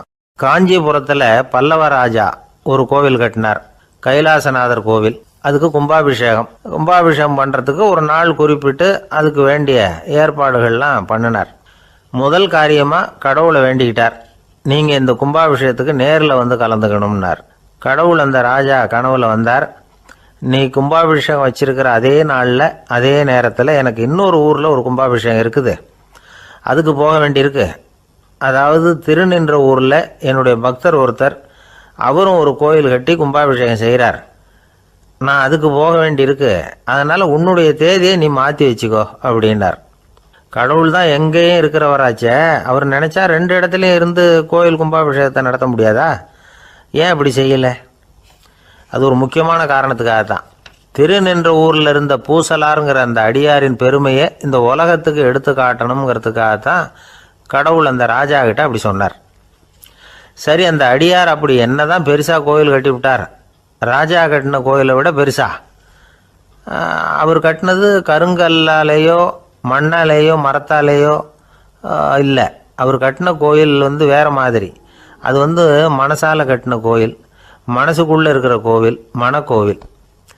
அந்த அடியார் தன்னோட மனசுக்குள்ளே மாதக்கணக்காக ஒவ்வொரு கல்லாக சேர்த்து கட்டின கோவில். இந்த விஷயம் ராஜாவுக்கு தெரியாது. அவர் என்ன நினச்சிட்டாரு, அது நாம் கட்டின கற்கோயிலை விட ரொம்ப பெருசாக இருக்கும் போல இருக்கு அப்படின்னு நினச்சிட்டார். சரி, அப்பேற்பட்ட அந்த கோயிலை தரிசனம் பண்ணிவிட்டு வருவோம் அப்படின்னு நினச்சி ராஜா திருநின்ற ஊருக்கு போகிறார். அங்கே போய் பார்த்தா கோயிலையும் காணும், ஒன்றையும் காணும். கடைசியில் பூசலார் கட்டின மனக்கோவில் தான் அதுங்கிறத அவர் புரிஞ்சுக்கிறார். உடனே அந்த அடியாரின் காலில் விழுந்து வணங்குறார். அவரோ, இது மனசால முயன்ற கோவில், இதுக்கு இத்தனை பெருமையா அப்படின்னு ஆச்சரியப்படுறார். இதில் ஆச்சரியப்படுறதுக்கு ஒன்றும் இல்லை. ஆண்டவன் விரும்புறது அகபக்தியையே தவிர புற தோற்றங்களே அல்ல. இதை நாம் புரிஞ்சுக்கிட்டோம்னா நமக்குள்ள எந்த வேறுபாடுகளும் வர்றதுக்கு வழியே இல்லை. இன்னொரு ராஜா இருந்தார். அவர் ஆண்டவனுக்கு படைக்கிறதுக்காக ஒரு தார் நல்ல செவ்வாழைப்பழமாக எடுத்துக்கிட்டு போகணும்னு நினச்சார். அதனால் முத நாளே அதை வாங்கிட்டு வர சொன்னார் வேலைக்காரங்கிட்ட. வேலைக்காரன் போனால் கடைத்தெருவில் ஒரு தார் பழம் வாங்கினா. வர்ற வழியில் அவன் குடிசை. அப்படியே எட்டி பார்த்துட்டு போவோமேன்னு நினச்சான். போனான். அங்கே இவனோட குழந்தை பாவம் பசியால் கத்திக்கிட்டு இருக்கு. இவன் பார்த்தான், இவ்வளவு பெரிய தாரில் ஒரு 2 பழம் எடுத்தா தெரியவா போகுது அப்படின்னு நினச்சி ஒரு 2 பழத்தை பிச்சு அந்த குழந்தைகிட்ட கொடுத்தான். அதை வாங்கி வயிறார சாப்பிட்டுது. பசி அடங்குச்சு, விளையாட போயிட்டுது. இவன் அதுக்கப்புறம் வாழைப்பழத்தை எடுத்துக்கிட்டு அரண்மனைக்கு வந்தான். 2 பழம் பிச்சிருக்கிறது ராஜாவுக்கு தெரிஞ்சு போச்சு. இவன் உண்மையை சொல்லிவிட்டான். உடனே ராஜா, கடவுளுக்கு படைக்க வேண்டிய பொருளை குழந்தை எச்சில் பண்ண விட்டுருக்கியே அப்படின்னு சொல்லி அவனை கட்டி வச்சு சாட்டையால் அடித்தார். பாவம். மறுநாள் பழத்தை கோயிலுக்கு எடுத்துகிட்டு போனார். கடவுள் முன்னாடி வச்சார். கடவுள் கண்ணை திறந்து பார்த்தார். பழம்லாம் அழுகி இருக்குது. என்ன இது அழுகி போன பழம் அப்படின்னார். ராஜா முழிச்சார். நல்லா தானே இருந்தது அப்படின்னு நினச்சார். அப்போ கடவுள் அந்த ராஜா கிட்ட சொன்னாராம், இதை பார்ப்பா, இந்த தாரில் 2 பழம்தான் நல்ல பழம். அந்த 2 பழங்களையும் நேற்றுக்கே நான் சாப்பிட்டுட்டேன் அப்படின்னாராம். அப்போ தான் ராஜாவுக்கு புரிஞ்சுது, ஏழை குழந்தையின் பசியை தீர்க்கறதுக்காக உதவுன அந்த 2 பழம்தான் இறைவன் சாப்பிட்ட பழம்னு. இறைவன் இருக்கிற இடம் எது? இதுதான். ஒரு ஊரில் ஒரு மன்னர் இருந்தார். புத்தி கூர்மை உள்ள ஒரு மன்னர். பொதுவாக மன்னர்களுக்கு சந்தேகம் வந்தால் சபையில் உள்ள சான்றோர்கள்கிட்ட கேட்டு தெரிஞ்சுக்கிறது தானே வழக்கம். ஆனால் இங்கே அப்படி இல்லை. மற்றவங்களுக்கு சந்தேகம் வந்தால் மன்னர்கிட்ட கேட்டு தெரிஞ்சுக்குவாங்க. அது மாதிரி கேட்டு தெரிஞ்சுக்கிறதுக்காக ஒரு பெரியவர் ஒரு நாள் வந்தார். அவர் கையில் 3 பொம்மைகள் வச்சுருந்தார். 3 ஒரே மாதிரி பொம்மைகள், கொஞ்சம் கூட வித்தியாசம் தெரியல. ஏது இந்த பொம்மைன்னு கேட்டார் மன்னர். எனக்கு வேண்டியப்பட்ட ஒருத்தங்கிட்ட இருந்து இதை வாங்கிட்டு வந்திருக்கிறேன். நான் தான் அவன்கிட்ட இந்த பொம்மையை செஞ்சு கொடுக்கும்படியா கேட்டுக்கிட்டேன். அவன் ரொம்ப புத்திசாலி, அவன் தான் இதை செஞ்சு கொடுத்தான். ஆனால் அதில் ஒரு சிக்கல் அப்படின்னார். என்ன பிரச்சனைன்னு கேட்டிருக்கார் இவர். நான் அவன்கிட்ட கேட்டது 3 விதமான பொம்மைகளாக இருக்கணும்னு கேட்டேன். அவன் என்னடான்னா 3 ஒரே மாதிரியாக செஞ்சு கொடுத்துட்டான் அப்படின்னார். அவங்ககிட்டயே கேட்கறது தானே அப்படின்ட்டுருக்கார் இவர். கேட்டேன், அவன் என்ன சொல்கிறான்னா, இது 3 ஒரே மாதிரி பொம்மை கிடையாது, 3 விதம், ஒன்றுக்கு ஒன்று வித்தியாசம் இருக்குது. இந்த 3 பொம்மையும் 3 விதமான நண்பர்களுக்கு உதாரணங்கள் அப்படின்னு சொல்கிறான். எனக்கு ஒன்றும் புரியல, அதுதான் உங்ககிட்ட வந்தேன் அப்படின்னார். சரி, அந்த பொம்மைகளை இப்படி கொடுங்க அப்படின்னு வாங்கினார் மன்னர். எடுத்துக்கிட்டு உள்ளே போனார். கொஞ்ச நேரம் கழித்து வெளியில் வந்தார். அதுக்கப்புறம் சொன்னார், இதை பாருப்பா, அவன் சொன்னது சரிதான், 3 விதம் தான். இது இருக்குதே முதல் பொம்மை, இது உத்தமமான நண்பனுக்கு உதாரணம். இந்த 2வது பொம்மை இது மத்தியமமான நண்பனுக்கு உதாரணம். அந்த 3வது பொம்மை இருக்குதே அது மோசமான நண்பனுக்கு உதாரணம். இதை செஞ்சவன் உண்மையிலேயே பெரிய அறிவாளி தான் அப்படின்னாராம். வந்தவருக்கு ஒன்றும் புரியல. பார்த்தா ஒன்றும் வித்தியாசம் தெரியலையே அப்படின்னு அவன் குழம்பி போய் நிற்கிறான். இப்போது அந்த மன்னர் விளக்கம் கொடுக்குறார். அந்த 3 பொம்மையையும் எடுத்து முன்னாடி வச்சார். ஒரு மெல்லிய கம்பியை கையில் எடுத்தார். அந்த முதல் பொம்மை காதில் விட்டார். கொஞ்ச தூரம் உள்ளே போய் அப்படியே நின்றுட்டுது அந்த கம்பி. அப்புறம் 2வது பொம்மை காதில் அந்த கம்பியை விட்டார். அந்த கம்பி என்னாச்சுன்னா அப்படியே அது வாய் வழியாக வெளில வந்தது. 3வது பொம்மை காதில் கம்பியை செலுத்தினார். அது நேராக இன்னொரு காது வழியாக வெளியில் வந்தது. இப்போ இந்த முதல் வகை இருக்குதே, அது மாதிரியான நண்பர்கள் எப்படி தெரியுமா? நம்ம கஷ்டத்தை அவங்கக்கிட்ட சொன்னால் பேசாமல் கேட்டுக்குவாங்க. வெளியில் அதை யாருக்கிட்டையும் சொல்லிகிட்டு இருக்க மாட்டாங்க.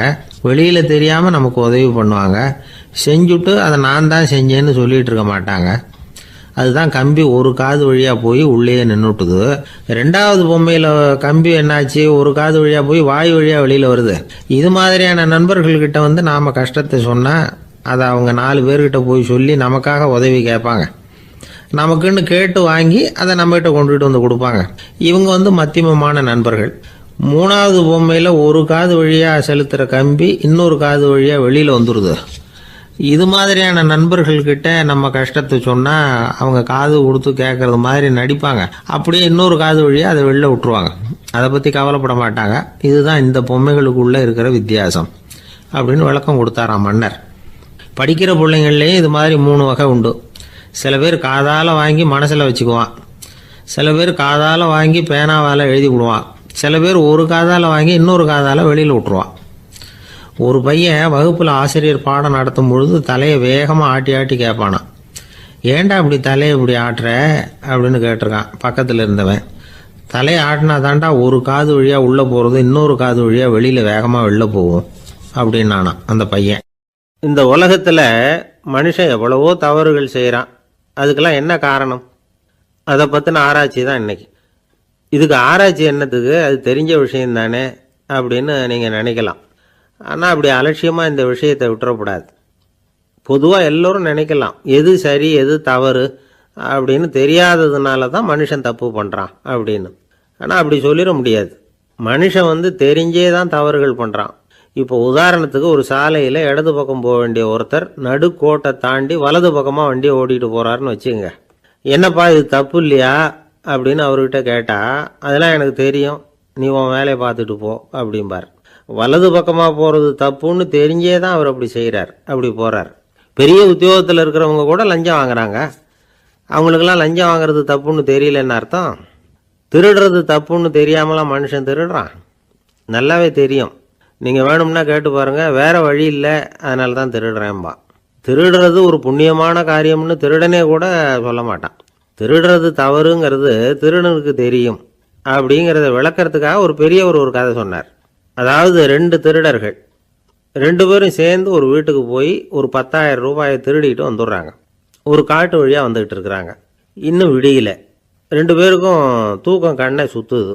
சரி, இப்படியே ஒரு மரத்தடியில் படுத்து தூங்குவோம், காலையில் விடிஞ்சதும் இந்த பணத்தை 2 பேரும் பங்கு போட்டுக்குவோம் அப்படின்னு முடிவு பண்ணுறாங்க. அதே மாதிரி படுத்து தூங்குறாங்க. நடு ராத்திரியில் ஒரு திருடன் முழிச்சுக்கிறான். விடிகிற வரைக்கும் காத்துக்கிட்டு இருந்தால் 5,000 ரூபா தான் கிடைக்கும், இப்போவே கம்பி நீட்டினா 10,000 ரூபா கிடைக்கும் அப்படின்னு யோசித்து பார்த்துட்டு ஒரு முடிவுக்கு வந்தான். மெதுவாக அந்த 10,000த்தையும் சுருட்டிக்கிட்டு அடுத்தவனுக்கு தெரியாமல் ஓடி போயிட்டான். விடியுது. அடுத்தவன் எழுந்திரிச்சு பார்க்குறான். பணத்தையும் காணலை, பாகஸ்தனையும் காணலை. இந்த திருடன் அந்த திருடனை திட்டுறான். திருட்டு பய, அயோக்கிய பய, இப்படி அநியாயமாக கிளப்பிட்டு போட்டானே அப்படிங்கிறான். இதுலேருந்து என்ன தெரியுது? தெரியாமல் எடுத்துக்கிட்டு போகிறது திருட்டு, அயோக்கியத்தனம், அநியாயம் அப்படிங்கிறது இவனுக்கு தெரிஞ்சிருக்குது. அதனால தான் அடுத்தவனை பார்த்து இப்படி திட்டுறான். அதனால் தெரியாததுனால மனுஷன் தவறு பண்ணுறான்னு சொல்கிறது சரியில்லை. அப்படின்னா மனுஷன் பண்ணுற தவறுகளுக்கு உண்மையான காரணம் தான் என்ன? இதே சந்தேகம் அர்ஜுனனுக்கும் வந்துதான். அதனால தான் அவன் வந்து பகவானை பார்த்து கேட்குறான்.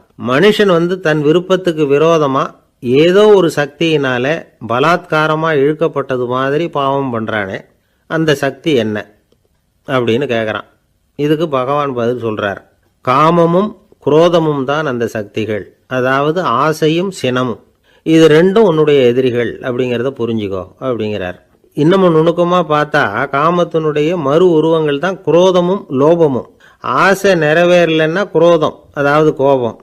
ஆசை நிறைவேறிட்டதுன்னா லோபம், அதாவது பேராசை. பாவத்தை கண்ட்ரோல் பண்ணணும்னா அதுக்கு மெயின் சுவிட்ச் எது அப்படிங்கிறது இப்போ தான் தெரியுது. அதுக்கு மனுஷன் தெரிஞ்சே தான் தவறு பண்ணுறான் அப்படின்னு பேசிக்கிட்டோமே. அதுக்கு ஒரு உதாரணம். ஒரு ஆள் ஹோட்டலில் சாப்பிட போனான். சாப்பிட்டு முடித்தான்.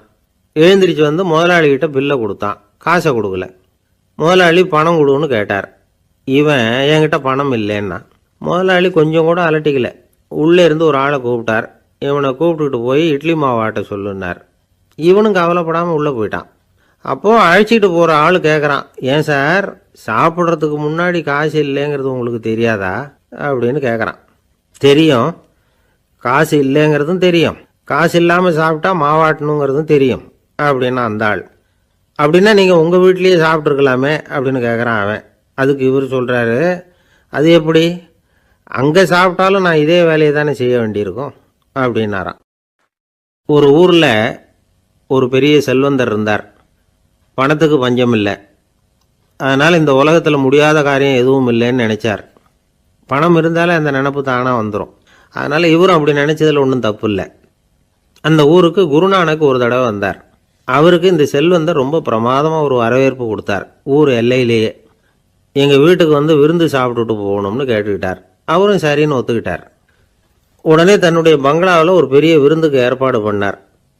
குருநானக்கை அழைச்சிட்டு வீட்டுக்கு போனார், உட்கார வச்சார். ஐயா, நான் இந்த ஊர்லேயே ரொம்ப பெரிய வசதி உள்ளவன், என்னால் எல்லாம் முடியும், உங்களுக்காக நான் என்ன செய்யணும்னு சொல்லுங்கள், எதுவாக இருந்தாலும் பரவாயில்ல, எவ்வளவு செலவானாலும் பரவாயில்ல, என்னால் செய்ய முடியும், என்ன செய்யணும்னு சொல்லுங்கள், அது போதும், நான் செய்கிறேன் அப்படின்னு நான் ரொம்ப பணிவா. இதை கேட்டதும் குருநானக் சிந்திச்சார் கொஞ்ச நேரம். அதுக்கப்புறம் தன்னோட சட்டை பைக்குள்ளே கையை விட்டு ஒரு பழைய ஊசி ஒன்று எடுத்தார். அந்த செல்வந்தர்கிட்ட கொடுத்தார். இதை பாருங்கள், இவ்வளவு தூரம் நீங்கள் கேட்கறதுனால சொல்கிறேன், எனக்கு நீங்கள் செய்ய வேண்டிய உதவி இதுதான்னார். ஊசியை கையில் வாங்கிக்கிட்டு இதை என்ன செய்யணும்னு சொல்லுங்க அப்படின்னார் அவர். நீங்கள் செய்ய வேண்டியது என்னென்னா, இந்த ஊசியை பத்திரமா வச்சிருக்கணும். நாம் 2 பேரும் இறந்து போனதுக்கு பின்னாடி இன்னொரு உலகத்தில் நாம் சந்திக்கக்கூடிய வாய்ப்பு இருக்குது.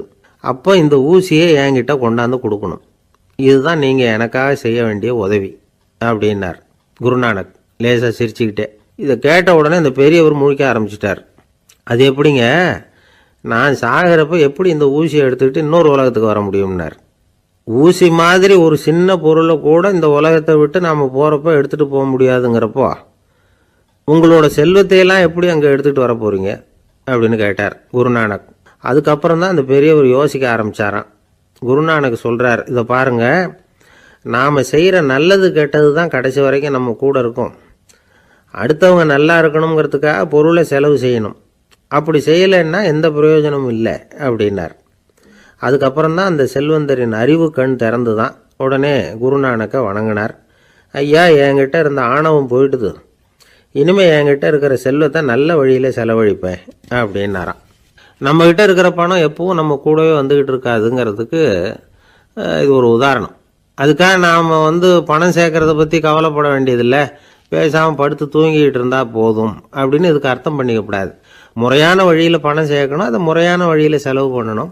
அதனால் ஏற்படக்கூடிய மன நிறைவு இருக்குது பாருங்கள், அது அனுபவித்தவங்களுக்கு தான் தெரியும். சொர்க்கத்துக்கு போகிறவங்க இங்கேருந்து பணத்தை எடுத்துகிட்டு போக முடியாது, ஆனால் நம்ம செல்வத்தை இங்கே மற்றவங்களுக்கு பயன்பட செய்து அதனால் ஏற்படுற புண்ணியம் இருக்குது பாருங்கள், அதை எடுத்துகிட்டு போக முடியுமா. இதுதான் ஆன்மீகவாதிகள்லாம் சொல்கிற கருத்து. ஜான் நியூட்டன் ஒருத்தர், அவர் சொன்னார், நான் எப்போவாவது சொர்க்கத்துக்கு போய் சேர்ந்தேன்னா அங்கே 3 அதிசயங்களை பார்ப்பேன்னார். என்னன்னு கேட்டாங்க. நான் யார் யார் இருக்க மாட்டாங்கன்னு நினச்சிக்கிட்டு இருந்தானோ அவங்களில் சில பேர் அங்கே இருப்பாங்க, அது ஒரு பெரிய அதிசயம்னார். சரி, அடுத்தது என்ன? 2வது அதிசயம் என்னன்னா, அங்கே இருப்பாங்கன்னு நான் எதிர்பார்த்த சில பேர் அங்கே இருக்க மாட்டாங்க அப்படின்னார். சரி, 3வது பெரிய ஆச்சரியம் என்ன அப்படின்னா, நான் அங்கே இருக்க பாருங்க, அதுதான் அந்த 3வது அதிசயம் அப்படின்னாராம். இன்பம் துன்பம் இது 2ம் சேர்ந்தது தான் வாழ்க்கை. இது எல்லாரும் சொல்லிகிட்டு இருக்கிற ஒரு உண்மை. அது சரி, இது 2ம் வர்றதுக்கு என்ன காரணம்? துறவி ஒருத்தர் யோசித்து பார்த்துருக்கார்.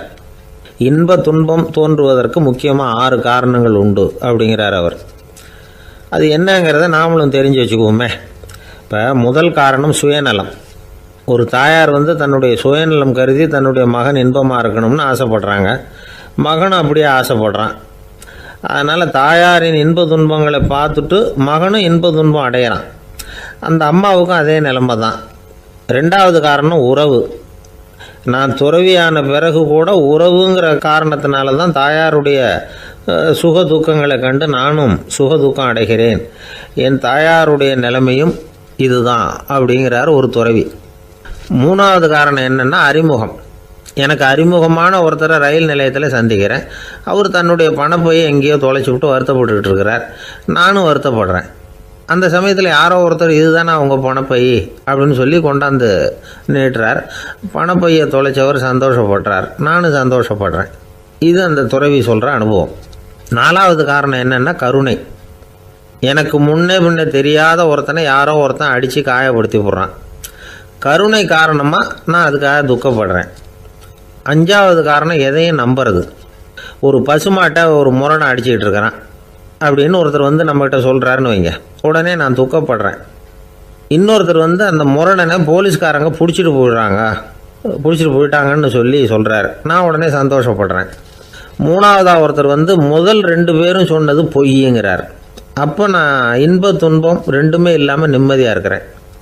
இது ஒரு விதம். அடுத்தது 6வது காரணம் என்னென்னா தன்மயமாகுதல். ஒரு நாவல் படிச்சுக்கிட்டு இருக்கிறோம், அதில் வர்ற பாத்திரங்களோட நாம் ஒன்றி போயிடுறோம். அதில் வர்ற பாத்திரங்கள் சிரிச்சுதுன்னா நாமளும் சிரிக்கிறோம், அது அழுதுன்னா நாமளும் அழறோம். அதெல்லாம் வந்து அந்த துறவி சொல்கிற அனுபவ உண்மைகள். இன்ப துன்பம் இது ரெண்டும் தோன்றுவதற்கு சுயநலம், உறவு, அறிமுகம், கருணை, எதையும் நம்புறது, தன்மயமாகிறது, இது எல்லாம் தான் முக்கிய காரணம் அப்படின்னு அவர் சொல்கிறார்.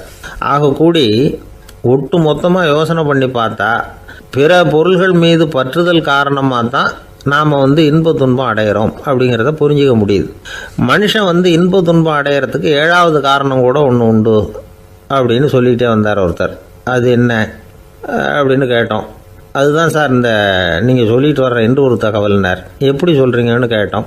இன்று ஒரு தகவல் கேட்க ஆரம்பிக்கிறப்போ மனசில் இன்பம், ஆரம்பித்த உடனே இது ஏற்கனவே கேட்ட சமாச்சாரமாச்சே அப்படின்னு நினைக்கிறப்போ துன்பம் அப்படின்னு அதுக்கு ஒரு விளக்கம் கொடுத்தார் அவர்.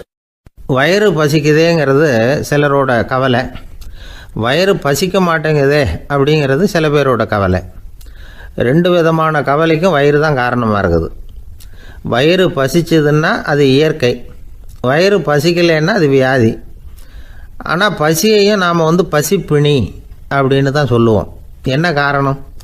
வியாதியை போக்க வேண்டியது எவ்வளவு முக்கியமோ அதை விட முக்கியம் பசியை போக்க வேண்டியது. ஒரு சமுதாயத்தில் பசிப்புணியே இருக்கக்கூடாது, அதுதான் நல்ல சமுதாயம். பசியை போக்கணும்னா சாப்பாடு போடணும், பசியின்மையை போக்கணும்னா வைத்தியம்தான் பண்ணணும். இது சம்பந்தமாக எவ்வளவோ ஆராய்ச்சிகள் நடக்குது, நிறைய மருந்து கண்டுபிடிச்சிருக்கிறாங்க. நம்ம உடம்புல பசியை தூண்டக்கூடிய பகுதி எது, இதை முதல்ல தெரிஞ்சுக்கணும் இல்லையா? நாம் சாப்பிட்ற ஆகாரம் செரிக்கிறதுக்கு எது காரணம் தெரியுமா? நம்ம மூளையோட பின்பகுதி தான் அதுக்கு காரணமாக இருக்குதாம். மூளையின் பின்பகுதியில் நரம்பு செல்களால் ஆன 2 வகையான ஆரக்சின்கள் தான் பசியை உண்டாகுது அப்படின்னு கண்டுபிடிச்சிருக்கிறாங்க. 2 ஆய்வாளர்கள் இதை கண்டுபிடிச்சிருக்காங்க. அவங்க 2 பேரும் டெக்சாஸ் பல்கலைக்கழகத்தில் ஹார்வர்டு ஹக்ஸ் மருத்துவ கல்வி நிலையத்தில் பணிபுரிகிறவங்களாம்.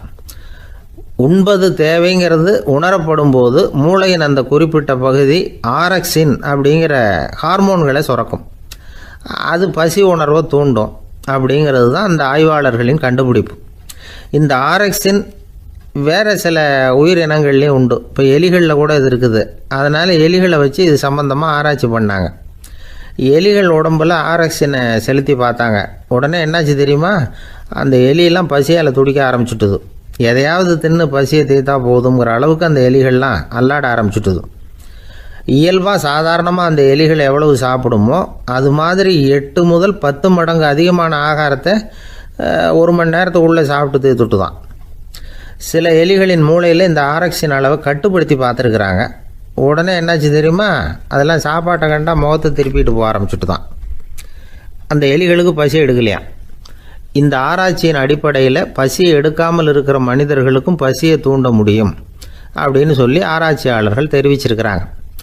ஆக ஆரக்சின் தான் பசிக்கு காரணம்ங்கிறது தெரிஞ்சு போச்சு. சரி, இந்த ஆரக்சின் அப்படின்னா என்ன? அது ஒரு கிரேக்க சொல், அதுக்கு பசின்னு அர்த்தம். நம்ம ஆளுங்களுக்கெல்லாம் பசியை தூண்டுறதுக்கு மருந்து தேவையில்லை, பசியை குறைக்கிறதுக்கு தான் மருந்து தேவை. ஒரு அம்மா டாக்டரை தேடி வந்தாங்களாம். டாக்டர், எங்கள் வீட்டுக்காரருக்கு திடீர்னு அகோர பசி, நிறைய சமைச்சு போடுறேன், அவ்வளவையும் சாப்பிட்டுட்டு கீழே கிடக்கிற குப்பை கூலங்களையும் எடுத்து சாப்பிட ஆரம்பிச்சுட்றார், என்னன்னு கவனித்து பாருங்கள் அப்படின்னாங்களாம். எவ்வளோ நாளாக அப்படி இருக்குதுன்னு கேட்டிருக்காரு டாக்டர். 1 வாரமாக அப்படி இருக்குதுன்னாங்களாம். இவ்வளவு நாளாக ஏன் சும்மா இருந்தீங்க, ஆரம்பத்திலே இங்கே அழைச்சிட்டு வர வேண்டியது தானே அப்படின்னாரான் டாக்டர். அது ஒன்றும் இல்லை டாக்டர், வீடு பூரா சுத்தமாகட்டுமேன்னு பார்த்துக்கிட்டு இருந்தேன் அப்படின்னாங்களாம் அந்த அம்மா. ஒரு மாணவனை பார்த்தேன். என்ன தம்பி படிப்புலாம் எப்படி இருக்குது அப்படின்னு விசாரித்தேன். அவன் ரொம்ப அழுத்துக்கிட்டான். நான் நல்லா தான் சார் படிக்கிறேன், இருந்தாலும் புத்தியில் சரியாக ஏற மாட்டேங்குது சார் அப்படின்னா. சரி, இவனும் நம்ம ரகம்தான் அப்படின்னு சொல்லி முடிவு பண்ணிக்கிட்டோம். கல்வி கற்கக்கூடிய ஒரு மாணவன் சம்பந்தப்படுற புத்திகள் பல வகை. அதை பற்றி ஒரு பெரியவர் விளக்கி இருக்கிறார்.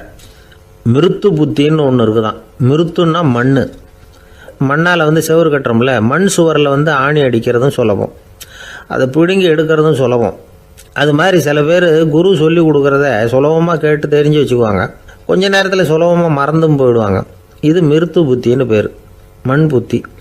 தாரு புத்தின்னு ஒன்று உண்டான். தாருன்னா மரம். அதில் பச்சை மரத்தில் ஆணி அடிக்கிறது சுலபம், ஆனால் அதை எடுக்கிறது கஷ்டம்.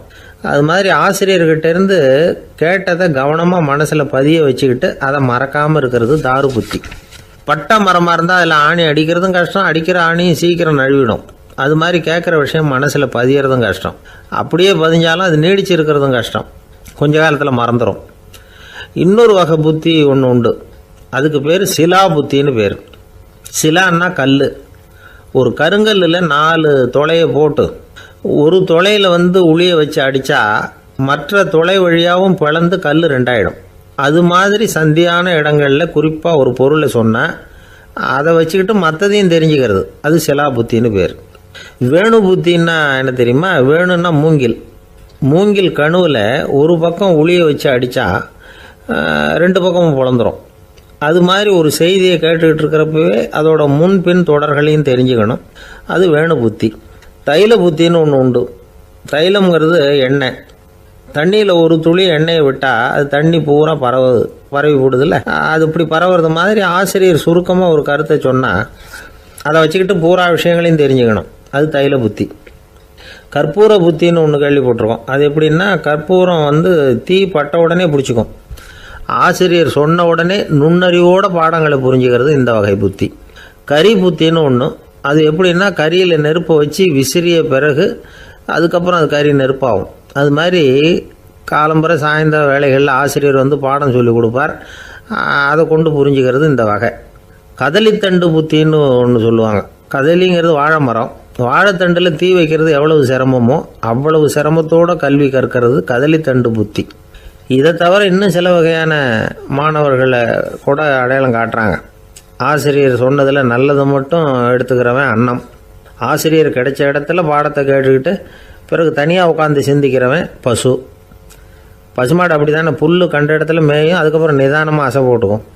ஆசிரியர் சொன்னதை தவிர வேறு எதையும் சொல்ல முடியாதவன் கிளி. பல இடங்களில் பாடங்கள் கேட்டு கடைசியில் ஒன்றும் புரியாமல் போகிறவன் ஆடு ஒரு செடியில் வயிறார மேயாது, ஒரே செடியில் இக்கரைக்கு அக்கறை பச்சைன்னா அங்கேயும் இங்கேயும் அலைஞ்சிக்கிட்டே இருக்கும். சில பேருக்கு எருமைன்னு பேர். எருமை எப்படின்னா குளத்து நீரை கலக்கி தான் குடிக்கும். அது மாதிரி ஆசிரியர் மனசை நோக செய்து பயில்கிற மாணவர்கள்லாம் இந்த ரகம். இவ்வளவுலாம் இருந்தாலும் இந்த காலத்து மாணவர்கள்லாம் ஒரு தனி ரகம். ஒரு ஆசிரியர் வகுப்பில் பாடம் நடத்திக்கிட்டு இருந்தார். இலக்கண வகுப்பு. இறந்த காலம், நிகழ்காலம், எதிர்காலம், past tense, present tense, future tense, இதை பற்றிலாம் பாடம் நடத்துகிறார். எல்லாம் சொல்லி கொடுத்துட்டு இப்போ நான் ஒரு வாக்கியம் சொல்லுவேன், அது என்ன காலம் அப்படிங்கிறத நீங்கள் சொல்லணும்னார் ஆசிரியர். சரி, நாங்கள் மாணவர்கள்லாம், நான் நாளைக்கும் பாடம் நடத்தப் போகிறேன், இது என்ன காலம் அப்படின்னு கேட்டார் ஆசிரியர். அதாவது நான் நாளைக்கும் பாடம் நடத்தப் போகிறேன், இந்த வாக்கியம் என்ன காலம்னு கேட்டார். ஒரு பையன் மெதுவாக எழுந்திரிச்சு சொன்னான், இது எங்கே போதாத காலம் சார் அப்படின்னு சொல்லிவிட்டு உட்காந்துட்டானான். ஒருத்தர் ஓடி வந்தார். இன்னொருத்தரை பார்த்து, சார் உங்கள் சைக்கிளை ஒரு நாள் இரவல் கொடுங்களேன், பக்கத்து ஊருக்கு போயிட்டு வர வேண்டியிருக்கு அப்படின்னார். இவர் சைக்கிளை கொடுத்து பத்திரமா கொண்டுகிட்டு போங்கன்னார். சார் இதை பத்திரமா கொண்டு போகிறேன், கவலையே வேணாம், ஏன்னா இது உங்களோட சைக்கிள் அப்படின்னு நான் நினைக்கல, என்னோட சைக்கிளாக நினைக்கிறேன் அப்படின்னார். அதுக்கப்புறம் தான் இவருக்கு உண்மையாகவே பயம் வந்துட்டுது. ஏன்னா அவர் சொன்னது மாதிரி அதை தன்னோட சைக்கிளாகவே நினச்சி தள்ளிட்டு போட்டால் என்ன பண்ணுறது? எதை நம்முடையதாக நினைக்கணுங்கிறதுக்கு ஒரு வரையறை இருக்குது.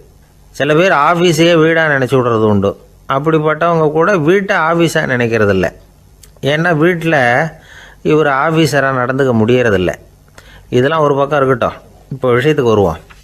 பொறியியல் மேதை டாக்டர் விஸ்வேஸ்வரையா இருந்தார் இல்லையா, பாரத ரத்னா விருதெல்லாம் கொடுத்தாங்களே. ஆஃபீஸ் வேலை வேற, சொந்த வேலை வேற அப்படிங்கிறதுக்கு ஒரு உதாரணமாக இருந்தவர் அவர். மைசூர் மகாராஜா கிட்ட திவானா இருந்தார். அவர் ஒரு நாள் அரசாங்க வேலை காரணமாக வெளியூர் போயிருந்தார். ஹாசன்கிற ஊருக்கு பக்கத்தில் ஒரு பயண மாளிகை, அங்கே தங்கிவிட்டார். ராத்திரி அங்கே தங்கி இருந்துட்டு விடிஞ்சதும் ஊருக்கு திரும்புறதாக திட்டம். ராத்திரி தூங்கிறதுக்கு ரொம்ப நேரம் ஆகிட்டுது. ரொம்ப நேரம் வரைக்கும் அரசாங்க சம்பந்தப்பட்ட வேலைகளையே பார்த்துக்கிட்டு இருக்கிறார். அரசாங்க ஃபைல்கள் நிறைய இருந்தது. அதையெல்லாம் ஒவ்வொன்றா எடுத்தார், படித்து பார்த்தார், பரிசீலனை பண்ணார். அதில் எழுத வேண்டியதை எழுதினார், கையெழுத்து போட்டார். ஒரு வழியாக அந்த வேலையெல்லாம் முடிஞ்சுது. அதுக்கப்புறம் என்ன பண்ணார்னா, தன்னுடைய சூட்கேஸை திறந்தார். அதிலேருந்து 2 மெழுகுவத்தியை எடுத்து கொளுத்தி வச்சார். அந்த பயண மாளிகையில் அது வரைக்கும் எரிஞ்சிக்கிட்டு இருந்த மின்சார விளக்குகளை அணைச்சிட்டார். அதுக்கு பிறகு அந்த மெழுகுவத்தி வெளிச்சத்தில் சில புத்தகங்களை தொடர்ந்து படிக்க ஆரம்பிச்சிட்டார். அந்த பயண மாளிகையில் பணியாளராக இருந்தவர் இதை பார்த்துட்டு ஓடி வந்தார். மறுபடியும் மின் விளக்கு போடுறதுக்காக போனார். விஸ்வேஸ்வரையா அதை பார்த்துட்டு போட வேணாம்ட்டாராம். இது வரைக்கும் நான் அரசாங்க அலுவல்களை கவனிச்சிக்கிட்டு இருந்தேன், அதனால் மின் விளக்குகள் அப்போ எரிஞ்சதில் தப்பு இல்லை. இப்போ நான் புத்தகம் படிச்சுக்கிட்டு இருக்கேன், இது என்னுடைய சொந்த வேலை. இங்கே இருக்கிற மின் விளக்கு அதுக்காக ஏன் எரியணும் அப்படின்னு கேட்டாராம். இப்போ இருக்கிற சில அரசு பணியாளர்கள்கிட்ட இந்த சம்பவத்தை பேச்சோட பேச்சாக சொல்லி பார்த்தேன். அவங்களால இதை ஜீரணிக்கவே முடியல. நேர்மை தேவை தான் சார், அதுக்காக அவ்வளவு தூரத்துக்கு அது தேவையா அப்படிங்கிறாங்க. விஸ்வேஸ்வரையா அப்படி பண்ணினது தான் ஒரு நேர்மையாளர் அப்படின்னு இந்த உலகத்துக்கு நிரூபிக்கணுங்கிறதுக்காக இல்லை. தான் அப்படி நடந்து காட்டினா தன்னை சுற்றி இருக்கிறவங்களும் அதை கேள்விப்படுறவங்களும் முடிஞ்ச அளவுக்கு பொது வாழ்க்கையில், அரசு பணியில் நேர்மையை கடைபிடிக்க முயற்சி பண்ணலாமே அப்படிங்கிறதுக்காகத்தான். இப்போவும் சில பேர் இருக்கிறாங்க, இவங்க ஆஃபீஸ் வேறு வீடு வேறேன்னு நினைக்கிறதில்ல, அவ்வளோ உரிமை. ஒருத்தர் அப்படி தான், அவருக்கு அவசரமாக 5000 ரூபா தேவைப்பட்டது. ஆஃபீஸு பணத்தை எடுத்துக்கிட்டார். அந்த நேரம் பார்த்து ஆடிட் வந்துட்டுது. ஆப்பிட்டுக்கிட்டார். விசாரணை நடக்குது. அவர் சொல்கிறார், சார் நான் நேரம் காலம் பார்க்காம ஆஃபீஸில் வேலை செய்வேன், ஏன்னா அதை என்னோடய ஆஃபீஸாக நினைக்கிறேன். அவசரத்துக்கு அந்த பணத்தை எடுத்தேன், மறுபடியும் வச்சுடலாம்னு தான் இருந்தேன், அதுக்குள்ளே இப்படி ஆகிட்டுது. நீங்கள் என்ன நினச்சாலும் சரி, நான் ஆஃபீஸ் வேறு வீடு வேறு அப்படின்னு நினைக்கிறதில்ல, அது என்னோடய சுபாவம் அப்படின்னார். விசாரணை பண்ணவர் தீர்ப்பு வழங்கினார். உங்கள் சுபாவத்துக்கு மதிப்பு கொடுத்து நானும் தீர்ப்பு வழங்குறேன். நீங்கள் கொஞ்ச நாள் ஜெயிலில் இருந்துட்டு வாங்க, அது உங்களுக்கு கஷ்டமாக இருக்காதுன்னு நினைக்கிறேன். ஏன்னா அங்கே போனாலும் நீங்கள் உங்கள் சுபாவப்படி வீடு வேற ஜெயில் வேறன்னு நினைக்க மாட்டீங்க அப்படின்னாராம். ஒரு நாள் ஒரு நண்பரை சந்தித்தேன். உங்கள் வீடு எதுன்னு உங்களுக்கு தெரியுமா சார்ன்னு. அவர் என்னை ஒரு மாதிரியாக பார்த்தார். அப்புறம் சொன்னார், தெரியும் அப்படின்னாரு. சரி, உங்கள் தொலைபேசி எண் உங்களுக்கு தெரியுமான்னு. அதுவும் தெரியும்னார். உங்கள் மனைவி மக்கள் யார் யாருன்னு உங்களுக்கு தெரியுமான்னு கேட்டேன். என்ன ஒரு மாதிரியாக பார்த்தார். அப்புறம் சொன்னார், அதுவும் தெரியும் சார் அப்படின்னார். சரி, நீங்கள் யாருன்னு உங்களுக்கு தெரியுமான்னு கேட்டேன். இப்போ தான் அவர் முழிக்க ஆரம்பித்தார். அவர் மட்டும் அப்படி இல்லை, நாம் எல்லாருமே அப்படி தான். எதிரில் நிற்கிறது யாருங்கிறது தெரியும், நாம் யாருன்னு நமக்கு தெரியாது. உண்மையிலேயே நாம் யார்? இந்த கேள்விக்கான பதிலை தான் வாழ்க்கை பூரா நாம் தேடிட்டு இருக்கிறோம். புத்தர் என்ன சொல்கிறாரு தெரியுமா? நீங்கள் கடவுளை பற்றி கவலைப்பட தேவையில்லை, உங்களை பற்றின கவலை உங்களுக்கு இருந்தால் போதும் அப்படிங்கிறார்.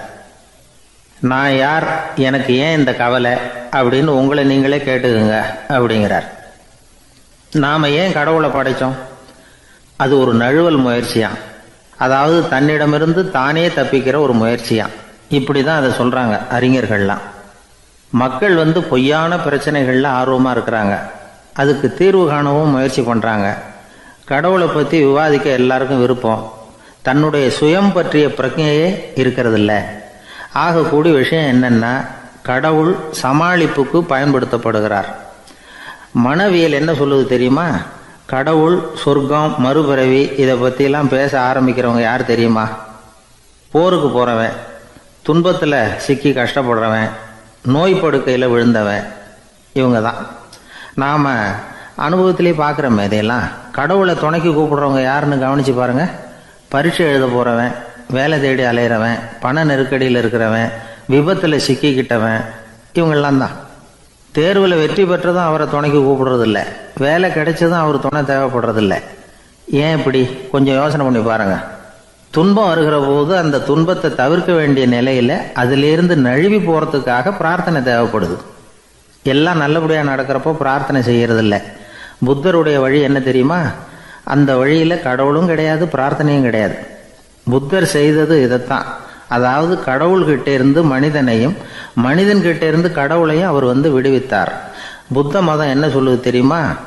கடவுள் பிரச்சனை அல்ல, மனிதன் தான் உண்மையான பிரச்சனை அப்படின்னு சொல்லுது. உங்களை நீங்க நல்லா தெரிஞ்சுக்கிட்டா போதும், நீங்களே கடவுள் ஆயிடுவீங்க அப்படிங்கிறது தான் புத்த மதம். அதனால நமக்கு தேவை உள்முக பயணம். நான் யார் அப்படிங்கிற கேள்வியோட உள்ள போகணும். அங்க போனாதான் தெரியும் நான் அப்படின்னு அங்க யாருமே இல்லைங்கிறது. இதெல்லாம் புத்தர் சொல்லுகிற ஒரு தத்துவம். தத்துவம்னு சொன்னாவே நமக்கெல்லாம் அதை புரிஞ்சுக்கிறது கஷ்டம்தான். நம்ம பொறுத்த வரைக்கும் தத்துவம்ங்கிறதுல 2 வகை உண்டு. ஒன்று தத்துவம்,